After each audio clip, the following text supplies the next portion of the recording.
Sacred Symbols, a PlayStation podcast, is brought to you by, well, you. If you want to learn how to support our show, go to patreon.com/laststandmedia.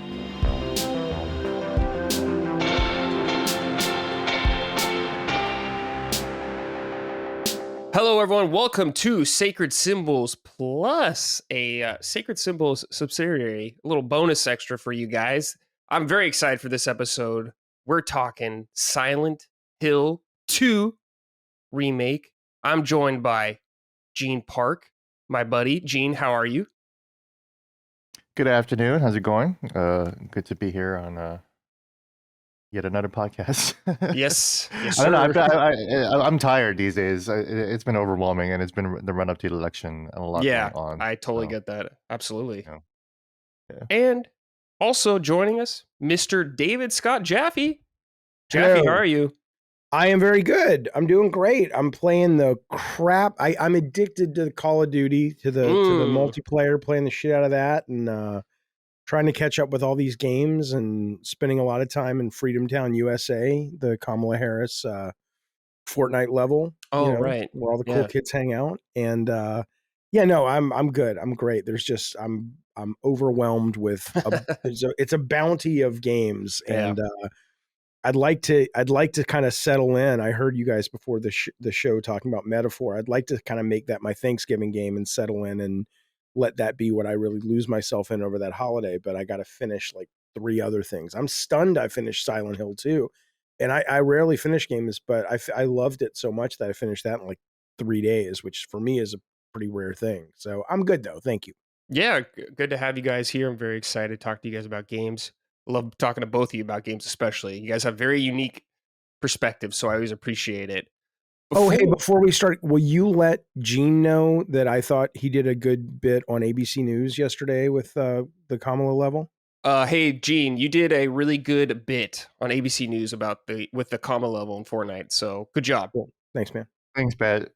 Tell Jaffee I said thanks. Hey, Jaffee, Gene said go fuck yourself, so... tell him democracy dies in the darkness, bitch. Can you tell Jaffee to explain what we're doing here? If you're watching this podcast and you don't understand the references, you're not smart enough to be watching the podcast. 250,000 subscribers, Gene Park. What the fuck? What the fuck? Jaffe's not talking to me because my boss Jeff Bezos won't endorse Kamala Harris. So that's the level. Well, that's not even why. That's not why. I don't give a shit who they. I mean, it's the fact that he does it like 12 days before the election. If I got no problem if newspapers want to step out of the endorsing game. I don't hate it or love it, or I see both sides to that part of it. But when you're doing it this close to an election, come on, Bezos, you piece of shit. Go lose yourself in outer space, you bald fuck. I do not endorse what David Scott Jaffee says on his podcast. Mr. Bezos, hey, I thought this was going to be the Mr. Bezos. straw. I disavow everything this man is saying here on this here program right here. I thought this was going to be the straw that broke the camel's back, and you were going to be like, "Fuck it, I'm out, bitches," and you were going to start your own little media empire, which you would do great at, as I've told you. If you want expanded thoughts on the situation, they're not that expanded because I do try to shut up. Go check out Sacred Symbols Plus. I have a conversation with Colin out today, which is Wednesday. But if you guys hear this later this week, then yeah, go check out Wednesday's post. But I'm really not opposed to them not having an editorial or not having an opinion on it. I just think it's the timing's obnoxiously suspicious. I publicly said before for years and decades that I think newspapers should stop endorsing presidents. So yeah, I've never thought that it was a good idea. Like even when I was in college, I was like, why the fuck are they doing that? You know. And it's like, gee, who would the Washington Post endorse? I don't know. What really? It's going to be, I mean, I was stunned. I was so amazed that that's who they were going to endorse was Kamala. Yeah. I mean, anyway, welcome to Silent Hill 2, boys. Welcome to Silent Hill 2 Spoilercast. We're going to spoil the whole game. So if you don't want to know anything about this game, you're worried about spoilers, you're in the wrong place. Beat the game, then come back. So just be aware. Also, check us out on patreon.com/laststandmedia if you'd like to support us. You can get this show early, much earlier. Sacred Symbols Plus, sometimes you might not even get, but you get them way later on. So if you're watching on YouTube, on the free feeds, just be aware. Also, check out laststandmedia.store. We got pre-orders up for the long requested stand down t-shirt, sweatshirt. We got hoodies all over there. So if you're interested, please check that out. All right, now with that out of the way, Silent Hill 2. Now, Gene, I know you have a long history of Silent Hill 2. You actually replayed the enhanced edition, right? Along this game or right after, was that correct? Right afterwards, because I have a huge history with Silent Hill 2. I've been called among the council of Silent Hill 2 fanatics. Yeah, okay. Because a lot of us were really quiet, and we were just like silently, so to speak, playing the game and just judging it. A long history with Silent Hill 2. I played it back when it was released with my ex-girlfriend in college. She loved games too, and we played a lot of Metal Gear and Silent Hill together, and played the whole series of Silent Hill with her. So nice. Replaying this and replaying the enhanced edition on PC. Highly recommend that. Really brought back a lot of fond memories. Yeah, awesome. Jaffee, though, I'm curious. I don't know your history with the franchise, if there's any or whatever, but I'm really first curious. Timer, right? I think. Yeah, are you a first timer? Mostly. I played either Silent Hill 1 or 2 when it came out on PS in the office for like 20 minutes, just because that's what people were talking about. And I was like, oh, the fog and stuff. And then I just wasn't at that time in the headspace to care much about it. Like I was more Resident Evil and I was more Onimusha. Right. And me too. And so, and then I tried to play, and I don't know if it's the version Gene's talking about. I know there's an enhanced modded version that's not an official Konami one. And then there's the one that came out, I think that's on Game Pass or something, that's like the HD one that a lot of the fans hate. And so, but that was the only one I could get access to because it was like the official one. I mean, I could have gotten what Gene got, assuming he was playing kind of the modded one, but I just didn't know where to go to look. And I played that maybe about a year and a half ago, and I was kind of bored after about 20 minutes. I just went in the headspace again. So I mostly came to this new. I knew who Pyramid Head was. I didn't know what he represented, but I'd seen the character.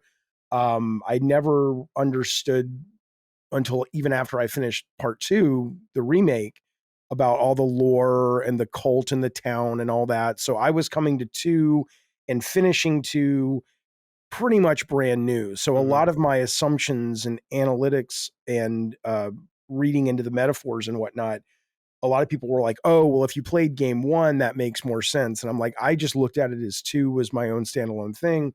I literally am looking on my other screen now. I took 60 pages of notes while I was playing it because I made my own video for it. But well, that includes images, but still, there was so I just adored it. This is one of my favorite games of the year. There was so I know a lot of games, there's meaning, there's metaphor, there's symbology and whatnot. But this is probably one of the richest, if not the richest games I've played and that's steeped in that. And so by the time I got to the end, I was like, okay, there's a very different kind of mind at work with this game. It doesn't mean that other games haven't done it since then, but there's a lot of meat on the bone of this game to think about. It reminded me much more of like being in a literature class in college, my feelings about it when I finished versus finishing something like, Resident Evil or a Zelda game or whatever. So I loved it. Fucking loved it, man. Cool. Gene, yeah, I'm just kind of curious to get your general thoughts about the game. Of course, we'll get into more detail later, Gene, but how are you feeling about it now overall? The dust has settled a little bit for you. I gave in my review I gave the game 3 stars out of 4. So 75 out of 100. And I still generally feel that way. I thought I thought they made a very, very good survival horror action game. And I can't deny that. The only thing that complicates it is that, the only reason why I have any kind of like real negative feeling towards it is because Konami hasn't released the original. And I think that sucks because this is a Spoilercast, but there's a lot in the remake that suggests that the remake probably isn't even a remake, but it might be a sequel.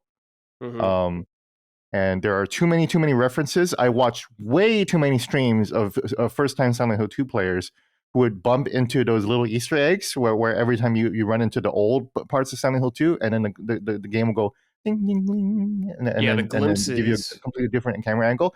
That confused so many players, and they will just be stuck, and they'll just be like, what the fuck, what the fuck is that? What the fuck am I supposed to do? And then chat goes, oh, like that, you know, and then the chat would like over explain, you know, like what they're trying to do with Jaffee when they're trying to say, oh, well, actually, it's part of the cult and it's part of Alyssa's blah blah blah. And it's like Jaffee doesn't know what the fuck you're talking about, right? No. And neither are any of these Silent Hill 2 players, you know. And that's what the fucking Silent Hill community is. Like, they just like to over explain, and they just want to be like the Silent Hill explainers of the community. But like, you're really not doing anyone any favors by just making everything more confusing. And that's what I think the remake does, is that it makes things so confusing, and people would just get stuck for no reason because they thought that was a puzzle hint that they needed to figure out, you know. Really? I think it's really smart, Gene, how they do it. The first one is where you get the plank in the original. Yep. And it's like you can't, the tunnel or whatever, and you like can't go in there. So it kind of gives me like, it like lets you know what the cue of like something. A lot of people miss that. A lot of people miss that one. I guess so, yeah, because I do have the context for it also. Because you only went up to those loaded planks because you knew what it was. I knew, yeah. Right? That's You knew true. what it was. I thought something totally different. I mean, that was one of my first notes. I got to that tunnel, and I know what you're saying about the camera suddenly going to kind of like a cinematic camera, but I thought it was really neat because I could hear all this shit happening way down the other side. And it wasn't until, even though I know it's not the direct other side when you eventually get around, that I'm like, I thought the sound design of the game was so cool that it was like, you know, what the fuck is going on in that tunnel? And like an hour later, I got to the other side of a tunnel like that. I'm like, oh, I get what's going on. There's all this horrible shit happening on the other side of the tunnel.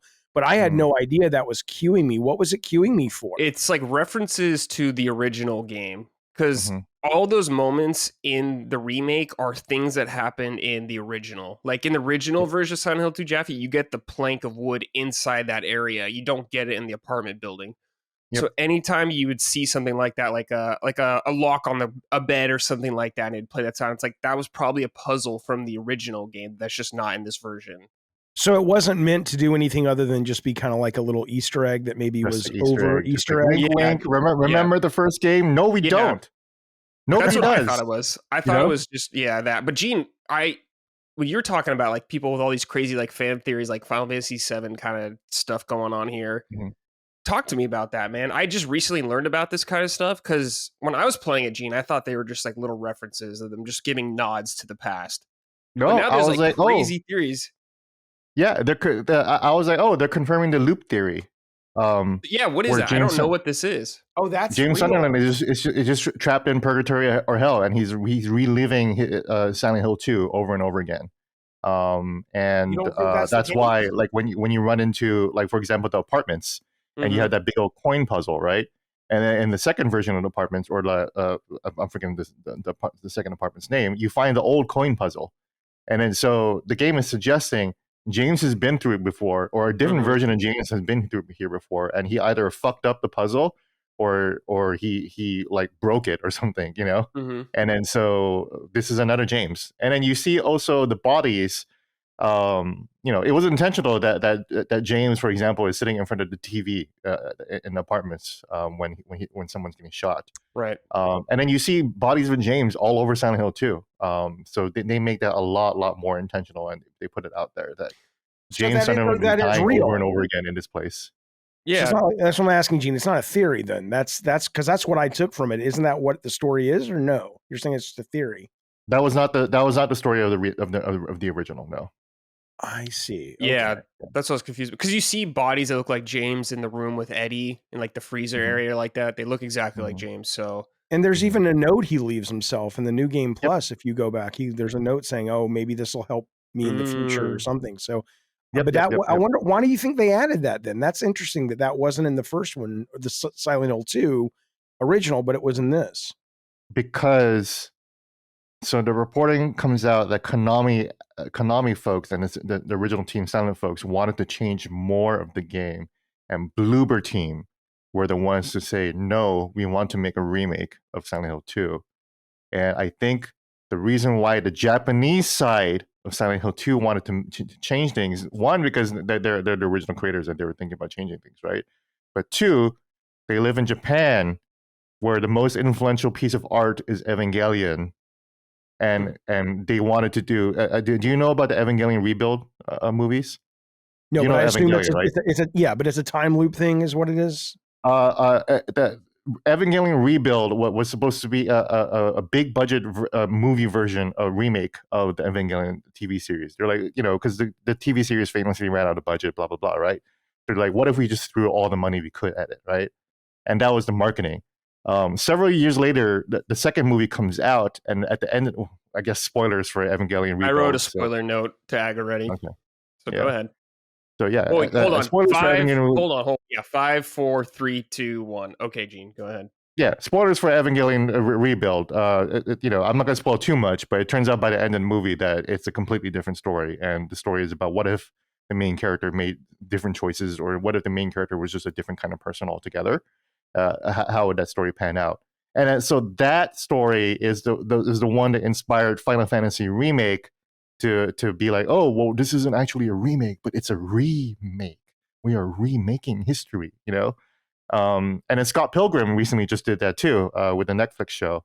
And then now Silent Hill 2 seems to be doing that. So I think my problem with Silent Hill 2 is that it doesn't really know which one it wants to be, and I get frustrated at that.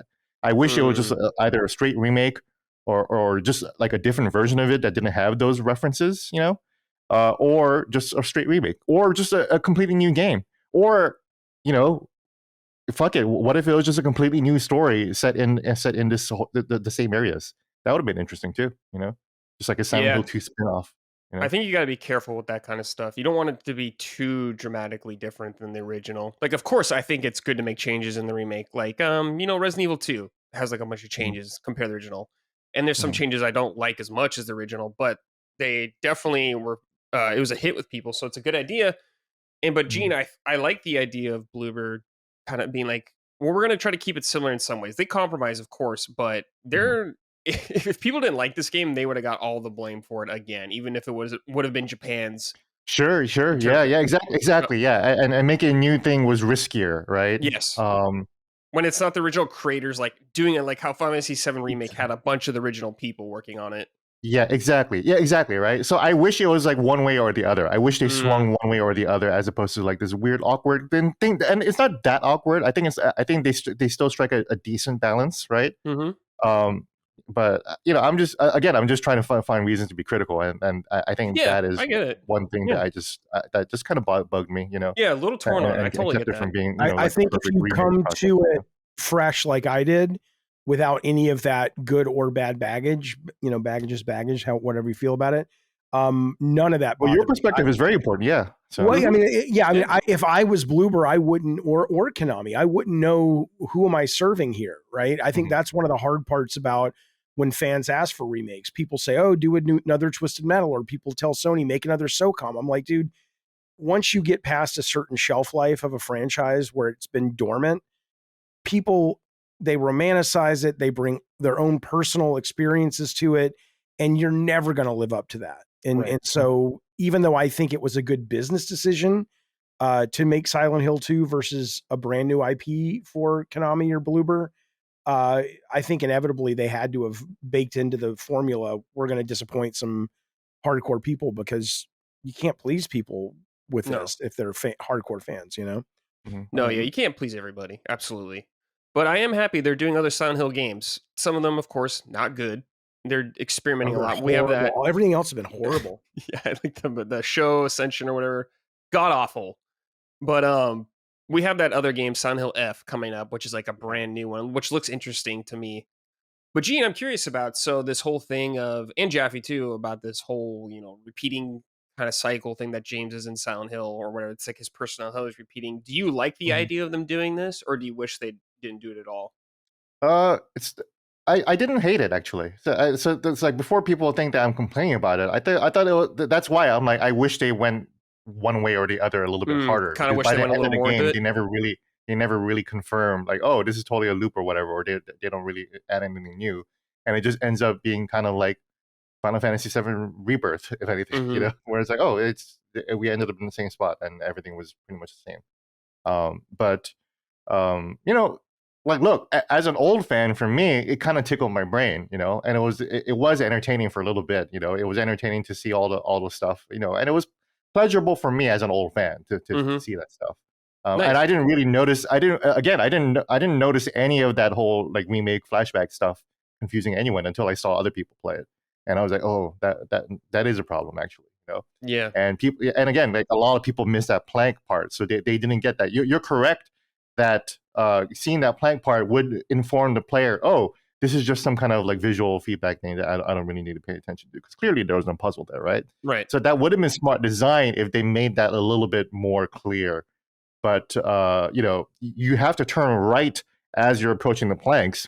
Most people just turn right into the road. They don't go up to the planks and investigate it because it's planks. It's blocked off. Why would they go there? Yeah. I do like how when you get to those parts, Gene, it kind of does like a fixed camera angle a little bit. That's a nice also little nod to letting you know about the original stuff, or especially outside. I mean, not always. Oh no, go ahead. I mean, it kind of pissed me off too, because again, I famously tweeted a lot about the camera angles.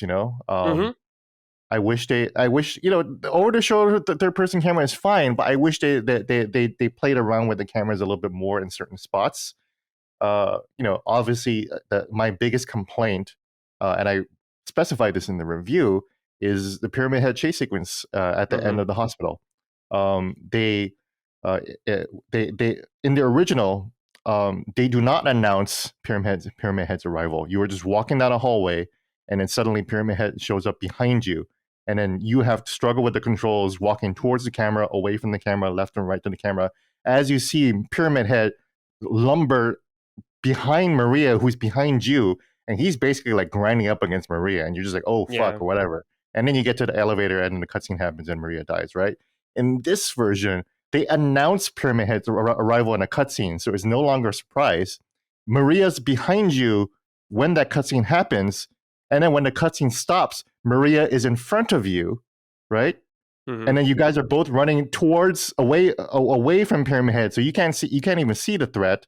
Maria's just ahead of you and just kind of like running around with her little running animation, like Ashley with her arms swinging back and forth. So it looks kind of silly, because you're running from Pyramid Head.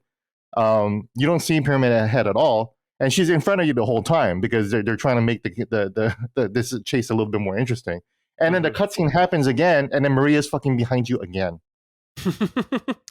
Yeah, I wonder if they should have done something like in Resident Evil 2 remake, where the crocodile comes out and it shifts the camera perspective, and you're running towards the camera. Yeah, just be a little brave and trust the player to be like, oh shit, maybe I should be pressing down at this moment instead, right? And it just give a little special animation, and it would have been crazy and memorable if they made a special unique sequence that didn't announce Pyramid Head's fucking arrival in a cutscene, and just let you run away and just let you figure it out. And if you die, whatever. The autosave feature in this game was wonderful, so just try again. Yeah, I too like perspective changes like that, Gene. I think it's really interesting in games when they do that, but I realize it's not for everybody. But Jaffee, I'm curious about you. Do you wish they kind of had some more moments like that in the game? Well, I mean, depends what you're talking about specifically. Like the idea of trusting the player. What I will say I loved about it is that, I mean, I know there's a slider at the beginning and you can go to it with like the puzzles. It was so nice to have real puzzles or semi-real puzzles in a video game again versus like find the coin and put it in the slot, or come into a room and have Atreus tell you what to do, and I get it as a guy who sat in focus tests before, and you're pulling your hair out going, oh my God, what are we going to do? They're going to quit the game if we don't make this puzzle easier. I loved that this game had actual, I'm not saying they were like Jonathan Blow the Witness puzzles, and they shouldn't have been, but it was certainly more, you had to think for a few minutes on a lot of these, which I really, really liked that. And so certainly I think there were aspects where they were very much trusting the player. I think a lot of other publishers would have been like, okay, this is too hard for people, make it Resident Evil dumb. And I love Resident Evil, but the puzzles in Resident Evil aren't really puzzles. It's like playing, keys, it's like with that game Perfection as a kid. It's like put the thing in the thing. Oh, it's a puzzle. Put the square hole and put the square in the square hole. Yeah, that's right. But I as somebody who didn't really, I know Pyramid Head came in Silent Hill 2, and maybe this happened in the original, but in the remake, the first time they show him is he's behind that elevator door or that grate. in Like one of Quaid, the levels yes. banging, right? Yeah. So you don't mean when they reveal him. You mean when they reveal him before he kills Maria. That reveal. Maria, yes, at the end of the hospital. Yeah, Okay, the Pyramid so Head yeah, is already a known entity and threat in that got game, it. right? Yeah, I mean, I that one didn't bother me because I didn't know what I was missing. What you're saying you had no idea sounds what you're missing, so right. you were just running away from and just playing the sequence, and it was just over, right? And what I took from that was two things. One is at that point I hadn't really done the analysis on what Maria represented or who she was, and so I was kind of wondering, is this really, some version of his wife or whatever? And then the fact that she gets stabbed in the stomach, and that's how she dies, that kind of sent me on this thought process of, okay, is this a baby thing? Is the girl in the game, what's her name? Angela, or not Angela? Who's the kid? Angela, Laura. yeah. Well, Laura. the young kid is The Laura. young Laura, kid is the little Laura. girl, yeah, I'm like, is little that shit maybe kid, the kid that they had, or that they would have had if they would have worked things out? Because why is she getting stabbed right in the stomach? And then there's that weird neon sign in the strip club. Mm-hmm. And I know Grums tweeted it out like, oh my God, see, it's woke. She's got muffin top. And I'm like, and people who were played Silent Hill 2 were like, dude, that's the exact sign from Silent Hill, the original Silent Hill 2. There's no, they're not. Also, way to show that you've never actually been to a strip club before. If you go to an actual strip club, a good 40 to 60% of the women there will have muffin top body shapes, which is fine. Right. It's great. Sure, beautiful. Yeah, that's normal women. You're naked. Stop complaining. Right. But so I was like, okay, maybe that. That's maybe that's. Well, I don't love strip clubs because they're very awkward and strange. But I've been to my fair share, including on Sony's dime with Sony people, which was really awkward and strange. But regardless. So I was just like, is this like a pregnancy motif or something? So that's kind of where my head went because I didn't really know what this was about at the time. So, but no, I mean, I think they did. All I can say is coming to it fresh without the comparisons. I really dug it, but it's probably the equivalent of somebody seeing Indiana Jones and the Crystal Skull. And if you didn't grow up just adoring and devouring the franchise of Indiana Jones, you'd be like, yeah, it was cool. I dug it. Because you know what I mean, to really compare it to. But yeah, no, I thought it was great in regards to the Pyramid Head stuff. And once I understood it, I was like, okay, that's really fucking cool. I didn't understand the duality Pyramid Heads at the end. I didn't know why there were two of them. I understood that it represents a part of James and his sort of, id or alpha or whatever you want to call it. But I don't know why at the end they broke up into two Pyramid Heads. So Pyramid Head is not a part of James's hell. Pyramid Head is a pre-existing factor within Silent Hill. He is an executioner, and he plays that role in Silent Hill. So he's not James's ego or id or whatever? He appears in James's id because he remembers seeing the painting of Pyramid Head in the Silent Hill Historical Society, and he attached Pyramid Head as a judge, and then now in his own nightmare, Pyramid Head is reappearing and judging him and punishing him. That's where it comes from. Okay. Okay. The Pyramid Head is not part of is probably the only part of the game that is not unique to James. As far as I remember. I don't want to go off. I think guys look it up. But I was gonna say I'm pretty sure he appears in other games and stuff like that. Yeah. And also, when you go to the barber shop at the very beginning of Silent Hill 2 in this remake, there's a new note, and the barber references hearing and listening to the Pyramid Head, which is interesting because there's a big ass scissor that you find right next to that note, and the big knife that Pyramid Head uses is half a scissor. And there's giant scissors hanging over the entrance as well. Oh, I didn't even see that. Yeah. That's interesting. Yeah. But see, that's where I before people think that I'm just shitting on the camera angle, that's where the camera angle works. When they put interesting things at the top, when they actually put interesting things that you can look at around and around the character or around the environment. And I saw you, Jaffee. You were like marveling at the detail of like the windows around the town and everything. Yeah, because you look up at the scissors and they're blowing in the wind, but then above it you have the shutters, and the shutters are animating like, so it's just it's a it's just wonderfully atmospheric, I felt. Yeah. And you know, I thought that was cool. I did see you tweeting about the cameras, and I saw Yahtzee's one of his reviews about this game, and then you were talking about that. I wanted to ask you about that because one of the things that two things on the camera, but the first thing is, you know, I thought the biggest criticism I have on this game is it felt like it was too long. Like it's too long. You know, and I was talking to Colin about this on one of the shows, and I think where we ended up with it, but neither one of us, I don't think, are as steeped in the lore as you guys, is like the first game when you walk down that path and then you're immediately in the cemetery, or you leave the cemetery and you're immediately in the town or whatever it is. They're able to do these jump cuts because it's not an over the shoulder camera, right? They're able to kind of, you know, fast forward geography like in a movie, almost like a jump cut. Whereas in a game like this, yeah, you could do a loading screen, or you could do, I've seen games over the shoulder camera do jump cuts before, and I love them, but they haven't caught on. They don't seem to be very popular. But you mean like jump cut, like when you go into the cemetery, like instead of opening the cemetery and just walking in, like it fades black out or fades back well, in? no, I mean, that's one way of doing it. That's just like a fade out, you fade mean like up. jump cuts, like seeing James like walking the side, like as he's walking through the forest, or whatever. Like if let's say I'm starting to never leave played the original game, so I don't know what the fuck I'm talking about. So well, okay, so I'm talking about like when he leaves his car up by the bathroom stop, the rest stop. yes. And then he goes down into the woods, and at the bottom of the hill is the cemetery, right? Yes. And all of that, if I recall, is from kind of a cinematic pulled back camera watching James go down the path. In the original? The original. I don't think that's over the shoulder. Yeah, that's all. Like it's like you're watching a guy walk through the forest as opposed to you're the one walking through the forest. You know? So when that's why I kept saying like this emotional detachment. You know, that you're witnessing James as opposed to being James. You know, right? And I think that was really interesting, and that was really insightful.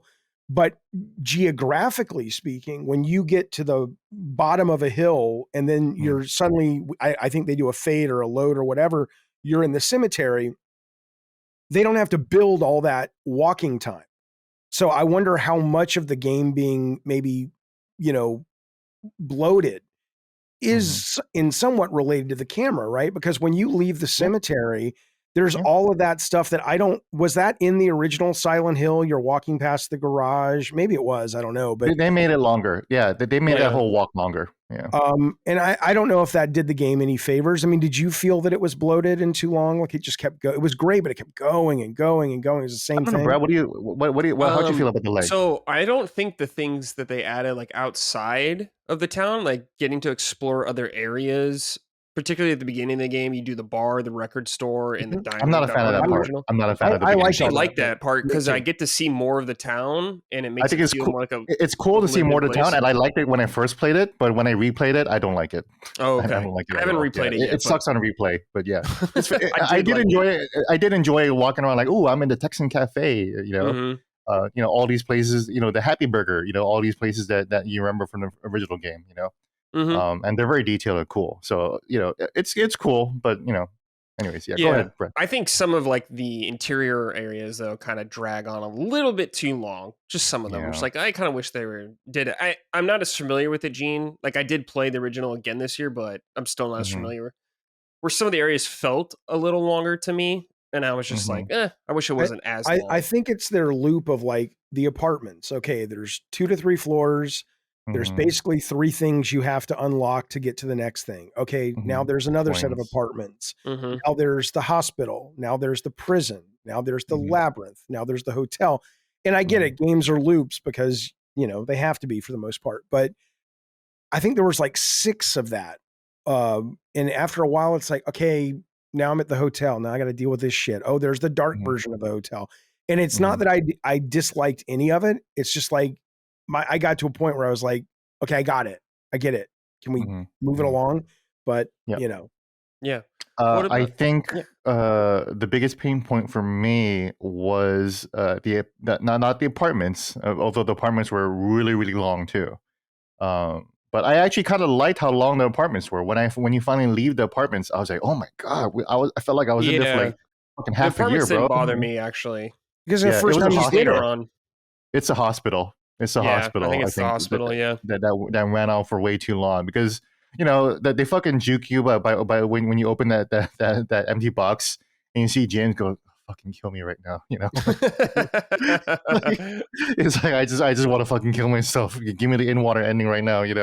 Mhm. And then you have to go find the rings or whatever, and then you go and then it's like, oh my god, like how long is this gonna take? I was watching one of my favorite streamers who never played any Silent Hill game before, and he was playing the hospital. And when he went to the dark hospital part, he was like, "I have been in this fucking hospital for 5 hours, and all I've been fighting are legs and nurses and legs and nurses. Get me out of here! Change the fucking scenery." Mhm. Yeah. And then and he played the game. He played the hospital for 2 more hours, and when he finally left, he was like, "Oh my fucking god, thank you." The hospital was way too long. Yeah, I kind of Yeah. agree. Jaffee, did you feel like anything kind of dragged on too long, a specific area? Well, I know. I mean, I think it was just once you got Once you got to the understood. end, Well, yeah, but once you understood the rhythm of you're going to come to an area with floors and you're going to deal with that, and then we're going to give you the dark version, and then you did it a second time. You're like, okay, oh shit, a third time. That was a real bother. The one thing I appreciated about that was, again, I don't know how much I'm reading into this, but when he finally gets to the hotel, it obviously feels like a breath of fresh air because it's like, oh my god, But you made what's it. real, right? But what was really neat to me about it was that I on one hand they were able to pull this off, and I don't know if the first game did it with their art direction, or the original, but on one hand you felt this sense of relief of like, oh my god, I've arrived, and on the other hand though, you're like, okay, but it's still run down. It's not like it's an opera. It's still an old overlook hotel kind of thing that hasn't been maintained in like 20 years, right? And so it was really neat because that felt like, okay, we've come out of the madness. This is probably an old rundown hotel. But then when it goes to the dark side of the hotel and you're like, holy shit, I, as James, probably that whole first part of the loop was walking around the hotel, and in my head, I'm so fucking crazy. Not me, I am, but as James, I'm so fucking crazy that I was thinking that, oh, I'm in normal land. But when if you were to pull the camera back and you were to watch it like watching a guy outside of James's perspective, he was walking around this totally just disgusting, rundown, dilapidated building for like 3 hours and not aware. He thought he was living in this kind of almost idyllic world. But it's like, no, dude, the dark hotel at the end is not the dark hotel. It's the way the hotel is to anybody who's not crazy, basically. At least that's how I took it. And I thought that was really cool.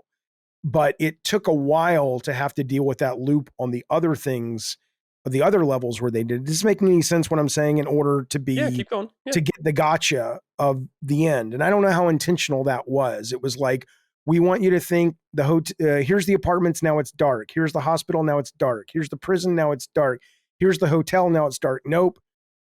In the hotel, that's not the dark hotel. That's fucking how crazy James is. I mean, is that what I'm supposed to take from it, or am I reading into it like a overeager literature? I'm not sure. I feel student? like with Silent Hill, they leave a lot of stuff up to interpretation, and it is up to you to kind of figure that out. But I mean, of course, there's some canon lore to it. But I don't know. What do you think, Gene, as someone who knows more?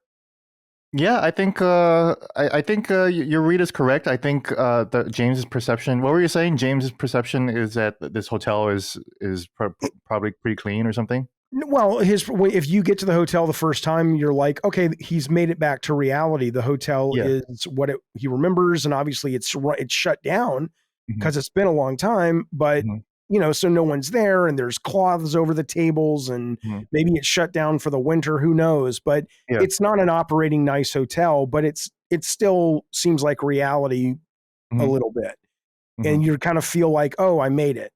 But in truth, James's version of reality is not even reality because because Laura is the biggest hint at this because she doesn't even see any monsters, right?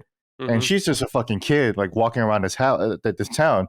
For all we know, Silent Hill is a perfectly fine modern suburb, Right. So that's what I was going to ask. Okay, so Laura is Yeah.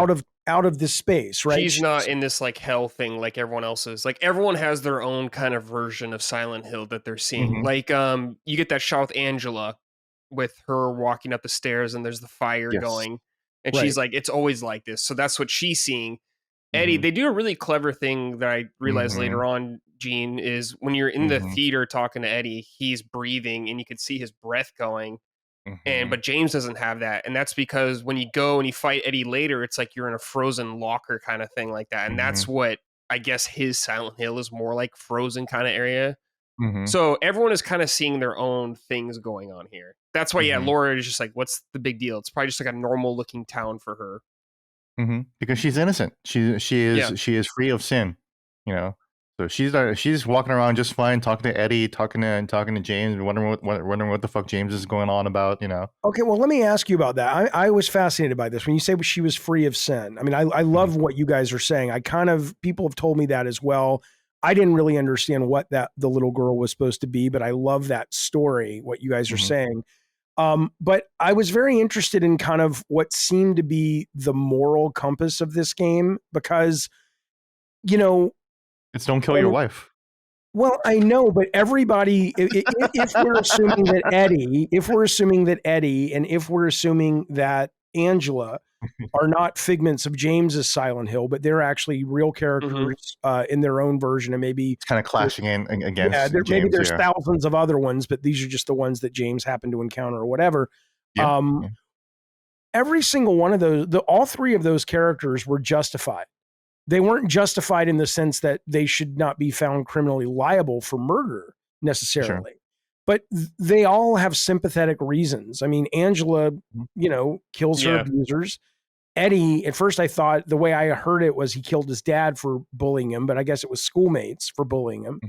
Mhm. And then James is not like killing his wife only like out of euthanasia and mercy. There is clearly a selfish factor, but it's not like these guys were Ted Bundy, and yet the No. game is punishing them. And is the morality? Yeah, you're not totally bad, so we're going to trap you in Silent Hill and give you a chance to get out, like maybe James ultimately does in one of the endings. Or are they basically saying murder's bad no matter what? We don't care. Just keep getting sexually abused. Like what is the takeaway of the message, I guess, if there even is one in this game? I think the message is. I think you are the. I think this. It's hard to think too deeply about Silent Hill 2, but I think in this moment, I don't think Silent Hill 2 is making so much of a judgment on these characters, but it is trying to present a vision of what guilt feels like. You know, because here's my perspective, and this is something new that I learned while playing this remake, and it has a lot to do with the more naturalistic and realistic portrayal of James, and also has to do with the fact that I just got done with cancer, you know, and I had caretakers take care of me. I was Mary in this game. I would tell people, "Get the fuck out of my house! Get the fuck out of here!" You know, as I'm dying. And I'll be like, no, I'm sorry, I didn't mean that. You know, I have chemo, I'm dying. You know, and like that gave me so much more sympathy for James. And then when I hear, after I got better, I would talk to my friends and family, and they'll be like, "Yeah, you were really difficult to work with, but it made me feel really awful because it showed me I didn't know how to help you." Right. Right. So they're trapped in some kind of hell where someone they love is dying, and then they can't do anything about it, or they're making me mad or making me uncomfortable or probably making it worse. They were not, right? But in that moment they felt that guilt, so I think what Silent Hill 2 and the beauty of Silent Hill 2 is trying to kind of capture that fleeting emotion of guilt and, oh, I'm the fucking worst, what the fuck did I just do, and just expand that out into this whole world and how guilt and depression can feel all encompassing and drowning, or it could feel like hot, it could feel like you're frozen, or it could feel like with James, like I'm so glad Brad brought up the frozen Eddie thing, because Eddie represents cold and frozenness, right? Angela represents the heat and being in hell. James is drowning in water, you know. So Mhm. you got all the elements there, and it just kind of shows like how your world just kind of just either goes up in flames or just freezes in hell, or you're just drowning when you feel this kind of sense of guilt when you killed your father, even though he was abusive, he was still your father, you know. Yeah, exactly. How would that feel, you know? So I don't think Yeah. it's so much making a judgment on them, especially this remake. Because if this remake is the original game that didn't have a lot of sympathy for these characters. The original game was like, look at these fucking crazy people, you know, and you have to deal with them, and they're all being punished. The remake version the paints the new people in a much more sympathetic light, and that's something that is different. And I think, and you know, it took me a while to get used to. But I actually ended up loving that. You know, I really, Yeah, really me loved too. Angela, I for love example. Angela was far and away the best kind of remake version of this and the best character. And you know, and I mentioned this again in my review, and I mention this all the time on Twitter. But you know, that pyramid head chase sequence was an L, right? Because they tried to force an old version of the game into their new camera. But Angela's sequence, when you have to fight that daddy boss, and Mhm. she's running away from you, and she's running to hide into the closet, and you're chasing after her. And that is Bloober team using their new camera angle to incredible heights, because they are showing Angela running away from you. So now you as a player can see what a victim looks like, an abuse victim looks like, trying to hide away from you. You know, she's going into the closet. When you go into the closet, there's complete silence. There's no music. There's nothing, because that becomes her safe space, right? But then you see her go into that. So there's a lot of layers working in there. James, you are seeing her from the perspective of the abuser, which James might be, right? Mm-hmm. I So never got that. I love that though. I think Yeah. that's really cool. I think that's a neat observation. Let me ask you about that. Do you think the game could be like what you just said? Makes me go, oh my God, that's so cool. And that's so Mhm. interesting. And I wish I would have gotten to have that perspective in real time. Do Mhm. you think the game could have or should have pushed that somehow, that awareness that you had, or do you like that it was that subtle? I think it I should be think, subtle. yeah, you got to be careful with that kind of stuff in these kind of games, especially like Silent Silent Hill, Hill, especially, because it is yeah. all about like discovering things. Like it's definitely one of those games you replay it like 3-4 times or something like that, and you start picking up on new Yes. stuff. And I think that's super important for the series. And if they kind of beat you over the head with everything in this game, I think it would lose a lot of what makes it special. And they So I think they're good and they about it. kind of push things a little bit, pretty. They kind of push it a little. They kind of do push things a little bit, you know, where you They know, do a there's little bit. graffiti that says "you reap what you sow," and that's like a little on the nose or whatever, you Yeah, know. yeah. Oh, I thought that But was just the name of a like a sewing shop in Silent Hill. That was like a message. Oh, that would be pretty funny. But yeah. but yeah, I mean, the fact that you didn't see that, I think, does show that there's a lot of subtlety working there, and the fact that, you know, I was able to explain that for you, kind of that's kind of the magic of Silent Hill, that you're like, oh. Because maybe if you replayed that game, you might have had that perspective again in real time as you're Right. replaying that, and you're like, oh, now I know what James is, and I know what Angela is, and now I can see this new sequence in a perspective that I didn't see before. I got that immediately because I already knew the whole context of the story, right? And I Well, was and like, oh, you're used to Bloober's fucking cooking chasing here. after women who are running, but for me, it Exactly. was Yeah. just weird. I recognize that. You know, I was like, oh, Yeah. I see you walking, That's hiding what in it's your little like. hidey hole. Daddy's coming. You know, That's right. Jean's coming. You know, You will Jesus read Christ. subscribe to the Washington Post. But yeah. But let me. Okay, so I'm fascinated by this because I mean, again, I've been playing video games because I think I'm older than both you guys. I've been playing them longer since I was like 4, 1975.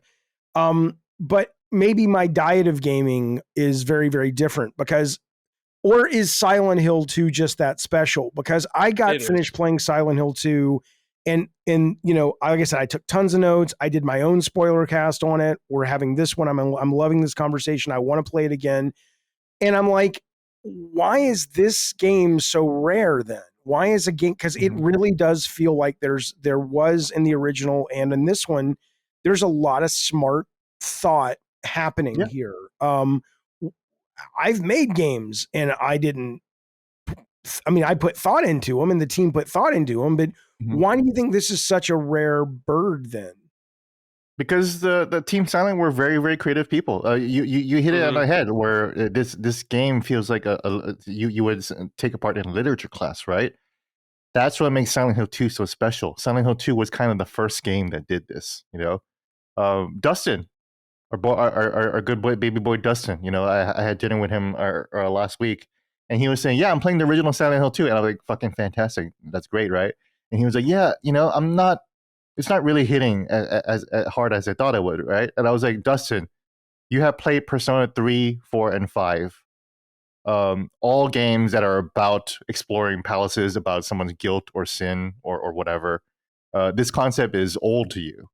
But in 2001, this blew the door open. You know, this was.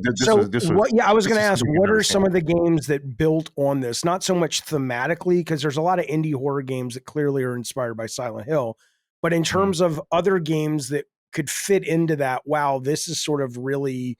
There's some deep waters. Persona. I'm actually playing Persona 5 now, and Brad, you'd be very proud that I'm actually finishing Persona 5 save. Yeah. I think I was saying earlier, I'm not going to play Persona. Metaphor is so much better. I finished Metaphor. Now I'm like, no, actually, I want more Atlas, man. I should probably finish Persona 5. So I'm at the 4th palace now. Having a great time. But in Persona, you're fighting a gang boss. This is not a spoiler. You're fighting a gang boss, and when you go into his mind palace or whatever, every single human in Shinjuku is walking around as an ATM machine. You know? So like that's like. So Persona and Metaphor would both be ones to play if you want more of this, you would say? Yeah, in terms of like symbology. Metaphor is a little bit different, but I mean, Metaphor. I mean, you've already played part of Metaphor, so you already know what. Metaphor right now just feels very Tolkien-esque. It's just like a fantasy thing. It's a fantasy world, but it's Persona is a deeper mental. No, I mean, Metaphor is deep in a lot of ways, but just in different areas, kind of like that. Like Persona is like often dealing with like one individual and their trauma and all that kind of stuff at a time. Okay. Yeah, imagine if the Phantom Thieves went into James Sunderland's heart. Who do you think would win? If you were to start with a Persona, would you start with 3 or 4 or 5? So today, as a gamer today, that's not an easy question for me to answer because I only started at 4. So. I think so. I started at 3. I think 5 is the best one personally. 5 might be the best one. Even I like 4 better than 5, but I think 5 would be. I think the story in all of them is really good, Jaffee. I think 5 feels the least repetitive from a gameplay standpoint, though. Okay. Yes. Because 3, you're going through Tartarus, which is like the game's dungeon, the entire game, dungeon. And it's very boring, I would say, after a while. It like does not change at all.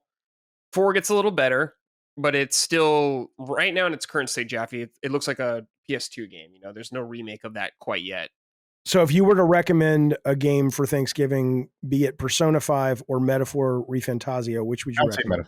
I'd say Metaphor. Okay. Persona's way longer in my estimate. I haven't finished Metaphor yet, but Persona 5, especially if you play Royal, which is great, is really long, Jaffee. Really long. It's very long. So, okay. It's very long. All right. That's fair. I've been playing it for 8 years, Jaffee. So yeah. Good God. That's like Elden Ring for me. Okay. That's how long it is. Yeah. So it's a long Metaphor. Game. But a lot of games were inspired by Silent Hill, though. You know, Spec Ops: The Line is another game that I personally think is a little overrated, but you know, but it's still good, and it still has an interesting way to deliver its message, and I think that's another game that kind of does it too. And I don't know, that Resident Evil, the Parts of Village did that. And you know, maybe even Biohazard, very inspired by Silent Hill. You know, yeah, everyone takes inspiration from Silent Hill, pretty much in horror space. But Gene, I'm glad we talked about this earlier, but I want to dive a little deeper into the characters and how they're portrayed in this game. I think they did a really good job of portraying these characters. Like, I like the characters in the original. I think the voice acting is not good, and I don't think that's intentional in the game. I think it's just the time. I think it's intentional. I think it's intentional in the game. I think the voice acting just so we're clear. You mean the original? The original one. Yeah. The reason why I say that is because Maria's reading of the letter was good. It's not bad voice acting. Just the one time. Just the one time. Yeah. Maybe.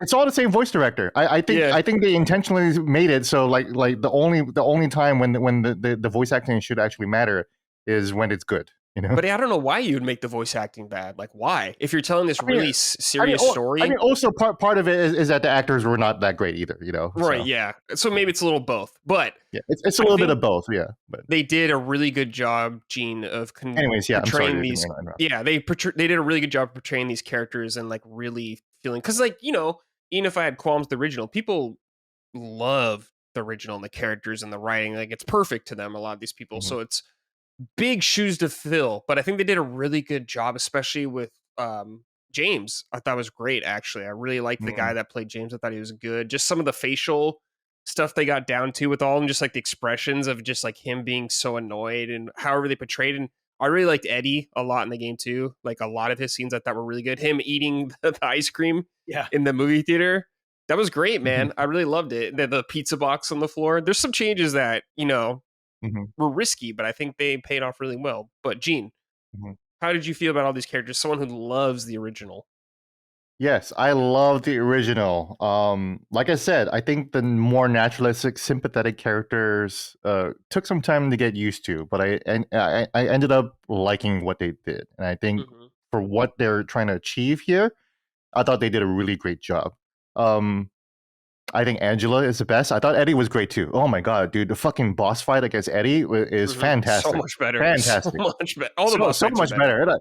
Yeah. I'm not gonna say that. I'm not gonna defend the original Eddie boss fight. I'm not gonna say that was intentional or not. They just that clearly had they just work with what they had. Yeah. Which is just bonking Eddie all over and over again in this small room. Yeah. With your pipe, whatever.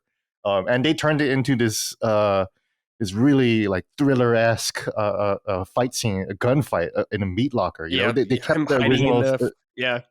They kept the original scenario, and then the way the meat moves around, like the way it was a simple three-phase fight. And then you can splinter the meat so it stops becoming cover, which is awesome. It's fantastic. Yeah, awesome. Yeah, and then you see you hear the bullet impact, and you see the gunshot. Oh, perfect, fucking perfect. Eddie, awesome. Angela and Eddie are the runaway winners in this game. Maria, I like her the least, even though I like her a lot here. I think they changed so much of her that I don't like what they changed, even though I like the actress and the performance in Maria, if that makes sense. Sure. Because they kind of make Maria less otherworldly in this one. When she says, "James, honey, you're so forgetful, right?" The original voice acting switched, the Maria voice actor switched from Maria to Mary, whereas in this one she just stays as Maria, and she's like, "You remember that time in the hotel?" It's a different voice in the original game, even though it's the voice talent. That's why I think the voice direction wasn't meant to be all bad, even though sometimes it was bad, right? Because Maria and Mary they did such a great job in the original game, and I think this one does a great job too. And I'm really attracted to Maria in this game. Like I really think I think she's super hot. Like every time I see her, I'm just like, yeah, this would work on me completely. But you wish you would have been chasing her instead of Angela, huh, Gene? Exactly. I thought she was like I would have been like immediately like, oh come on, let's go, girl. As soon as I saw her at the dock or whatever. So I think that's a big part of the reason why I still like Maria is because I'm actually just attracted to her in general. Yeah. And I thought when she was trying to seduce James, like at the beginning, I thought that was really good. When she'd like, do I look like your dead girlfriend? Huh? That was cool. I like that scene little subtle acting like that with them, with their pouring the drink and all that stuff. Because that was all new, wasn't that? That was all new. All the scenes in Heaven's Night, all the new sequences are not bad. Or really, really good. There was a new sequence with Angela where Angela's just kind of staring at that statue, which fucking freaked me out. I did not expect that. And then also the new sequence where she's talking. Like, they have a good balance between the awkward dialogue that was intentional and idiosyncratic in the original game, and they were able to translate into these new scenes. And so I have to commend the writers for doing that. Like they actually struck that balance in terms of creating these new sequences, and it felt really natural with these characters and with the new game. I guess my biggest problem might be James, even though I said that I think that performance really opened my eyes to a lot of things. I have an issue with how James is too empathetic to other characters in this game. He's still a fucking complete psychopath. He's not as just dull, I would say, when he talks to someone. He has more expression now. He has a lot more expression. He's a lot more emotionally intelligent. So when he first meets Eddie, right? He's like, what? Like the original game is like, what are you doing? You know, like what the fuck, right? And in this one, he's like, what's your name? My name's Eddie. And then James goes, Eddie. Okay. You know, so I get think it's just more believable as a person, not so much as like a robot talking to someone. Well, I mean, that's the thing. I think James should have been a robot, you know, or at least the original one, because James is not himself in this game. Right. He is in a trance, right? So I liked the idea that he was completely lost. He was completely disconnected. In the original game, it looked like two different people having two different conversations, you know, basically. And that added to the sense of like hard performance to capture, especially in a video game. Like in a movie, maybe you could pull off like Ed Norton in Primal Fear, where he's got these two sides and he's, you know, but if James were to be kind of disassociating the whole time, it probably would just look like bad acting. You know what I'm saying? Maybe they tried that and it would have been like, especially it's with like, the technology. Why is he so bad at, why didn't you get Troy Baker? You know, I mean, what's wrong with this guy? But because Troy Baker did voice James in the horrible HD collection for PS3. Oh, well, we should ask him then. Seriously, I wonder what the direction was, because I like the idea. No, everyone hates Troy Baker because of that. But I mean, I like the philosophy espousing about him being like this sort of. He's out of his mind and he's not really present. Like he's disassociating from the reality. I love the idea of the character performing it that way. But I wonder, would that be able to be clear to people, or if you're not aware of it, would it just look that's my issue with this remake. The original game didn't care about whether it was clear to people or not. You know, it's not trying to be a Cliff Notes version of these characters' journeys. You know, you're supposed to kind of figure that out on your own. You know. It's not supposed to be clear, like, oh, James is worried about Angela or whatever. Can you imagine the reviews on this? People who are not that read in. People didn't like Silent Hill 2. I know, but today it reviewed poorly because one, it wasn't as scary. It wasn't as scary as Silent Hill 1, and it was weirder than Silent Hill 1. So this reviewed poorly back then, you know? No, I know, but I'm saying today, can you imagine Konami putting out an $80 million game like this, and all the critics who aren't read into the lore like you are and the history like you are going, dude, voice acting 2 points off, it's horrible. I mean, that I can see the conundrum. All the critics are probably familiar with Silent Hill 2, and it might be they're worried about the modern audience, basically, you know, about being able to read things. So if James comes off as weird as opposed to sympathetic, that might turn off some people, you know. Oh yeah, I think it would have been great if he came off as weird. I'm just talking about, could they have pulled that off, or would it have just been? Yeah, you're right. You're right. You're right that that's why I think that they made this more Hollywood, you know, and I think that's why in the Hollywood version of this, it's good, but they did make it more Hollywood.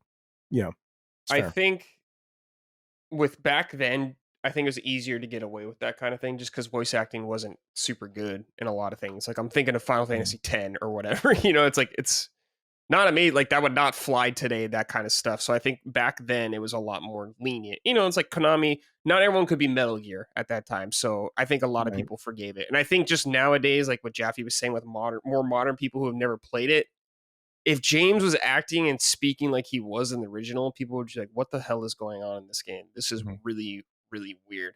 But I still think they did enough to kind of give you those little signs that something's off with this guy throughout the game, sprinkled throughout. It's just told in a different way, I guess. And it's just whether you like the old style more or not. Can I ask about the characters? Unless are you guys? Yeah, no. I wanted to ask you about this. Like, I love the characters, but what I was really interested in, because you know I'm a huge horror fan and I like reading about horror and why it works and why it doesn't work, and I love.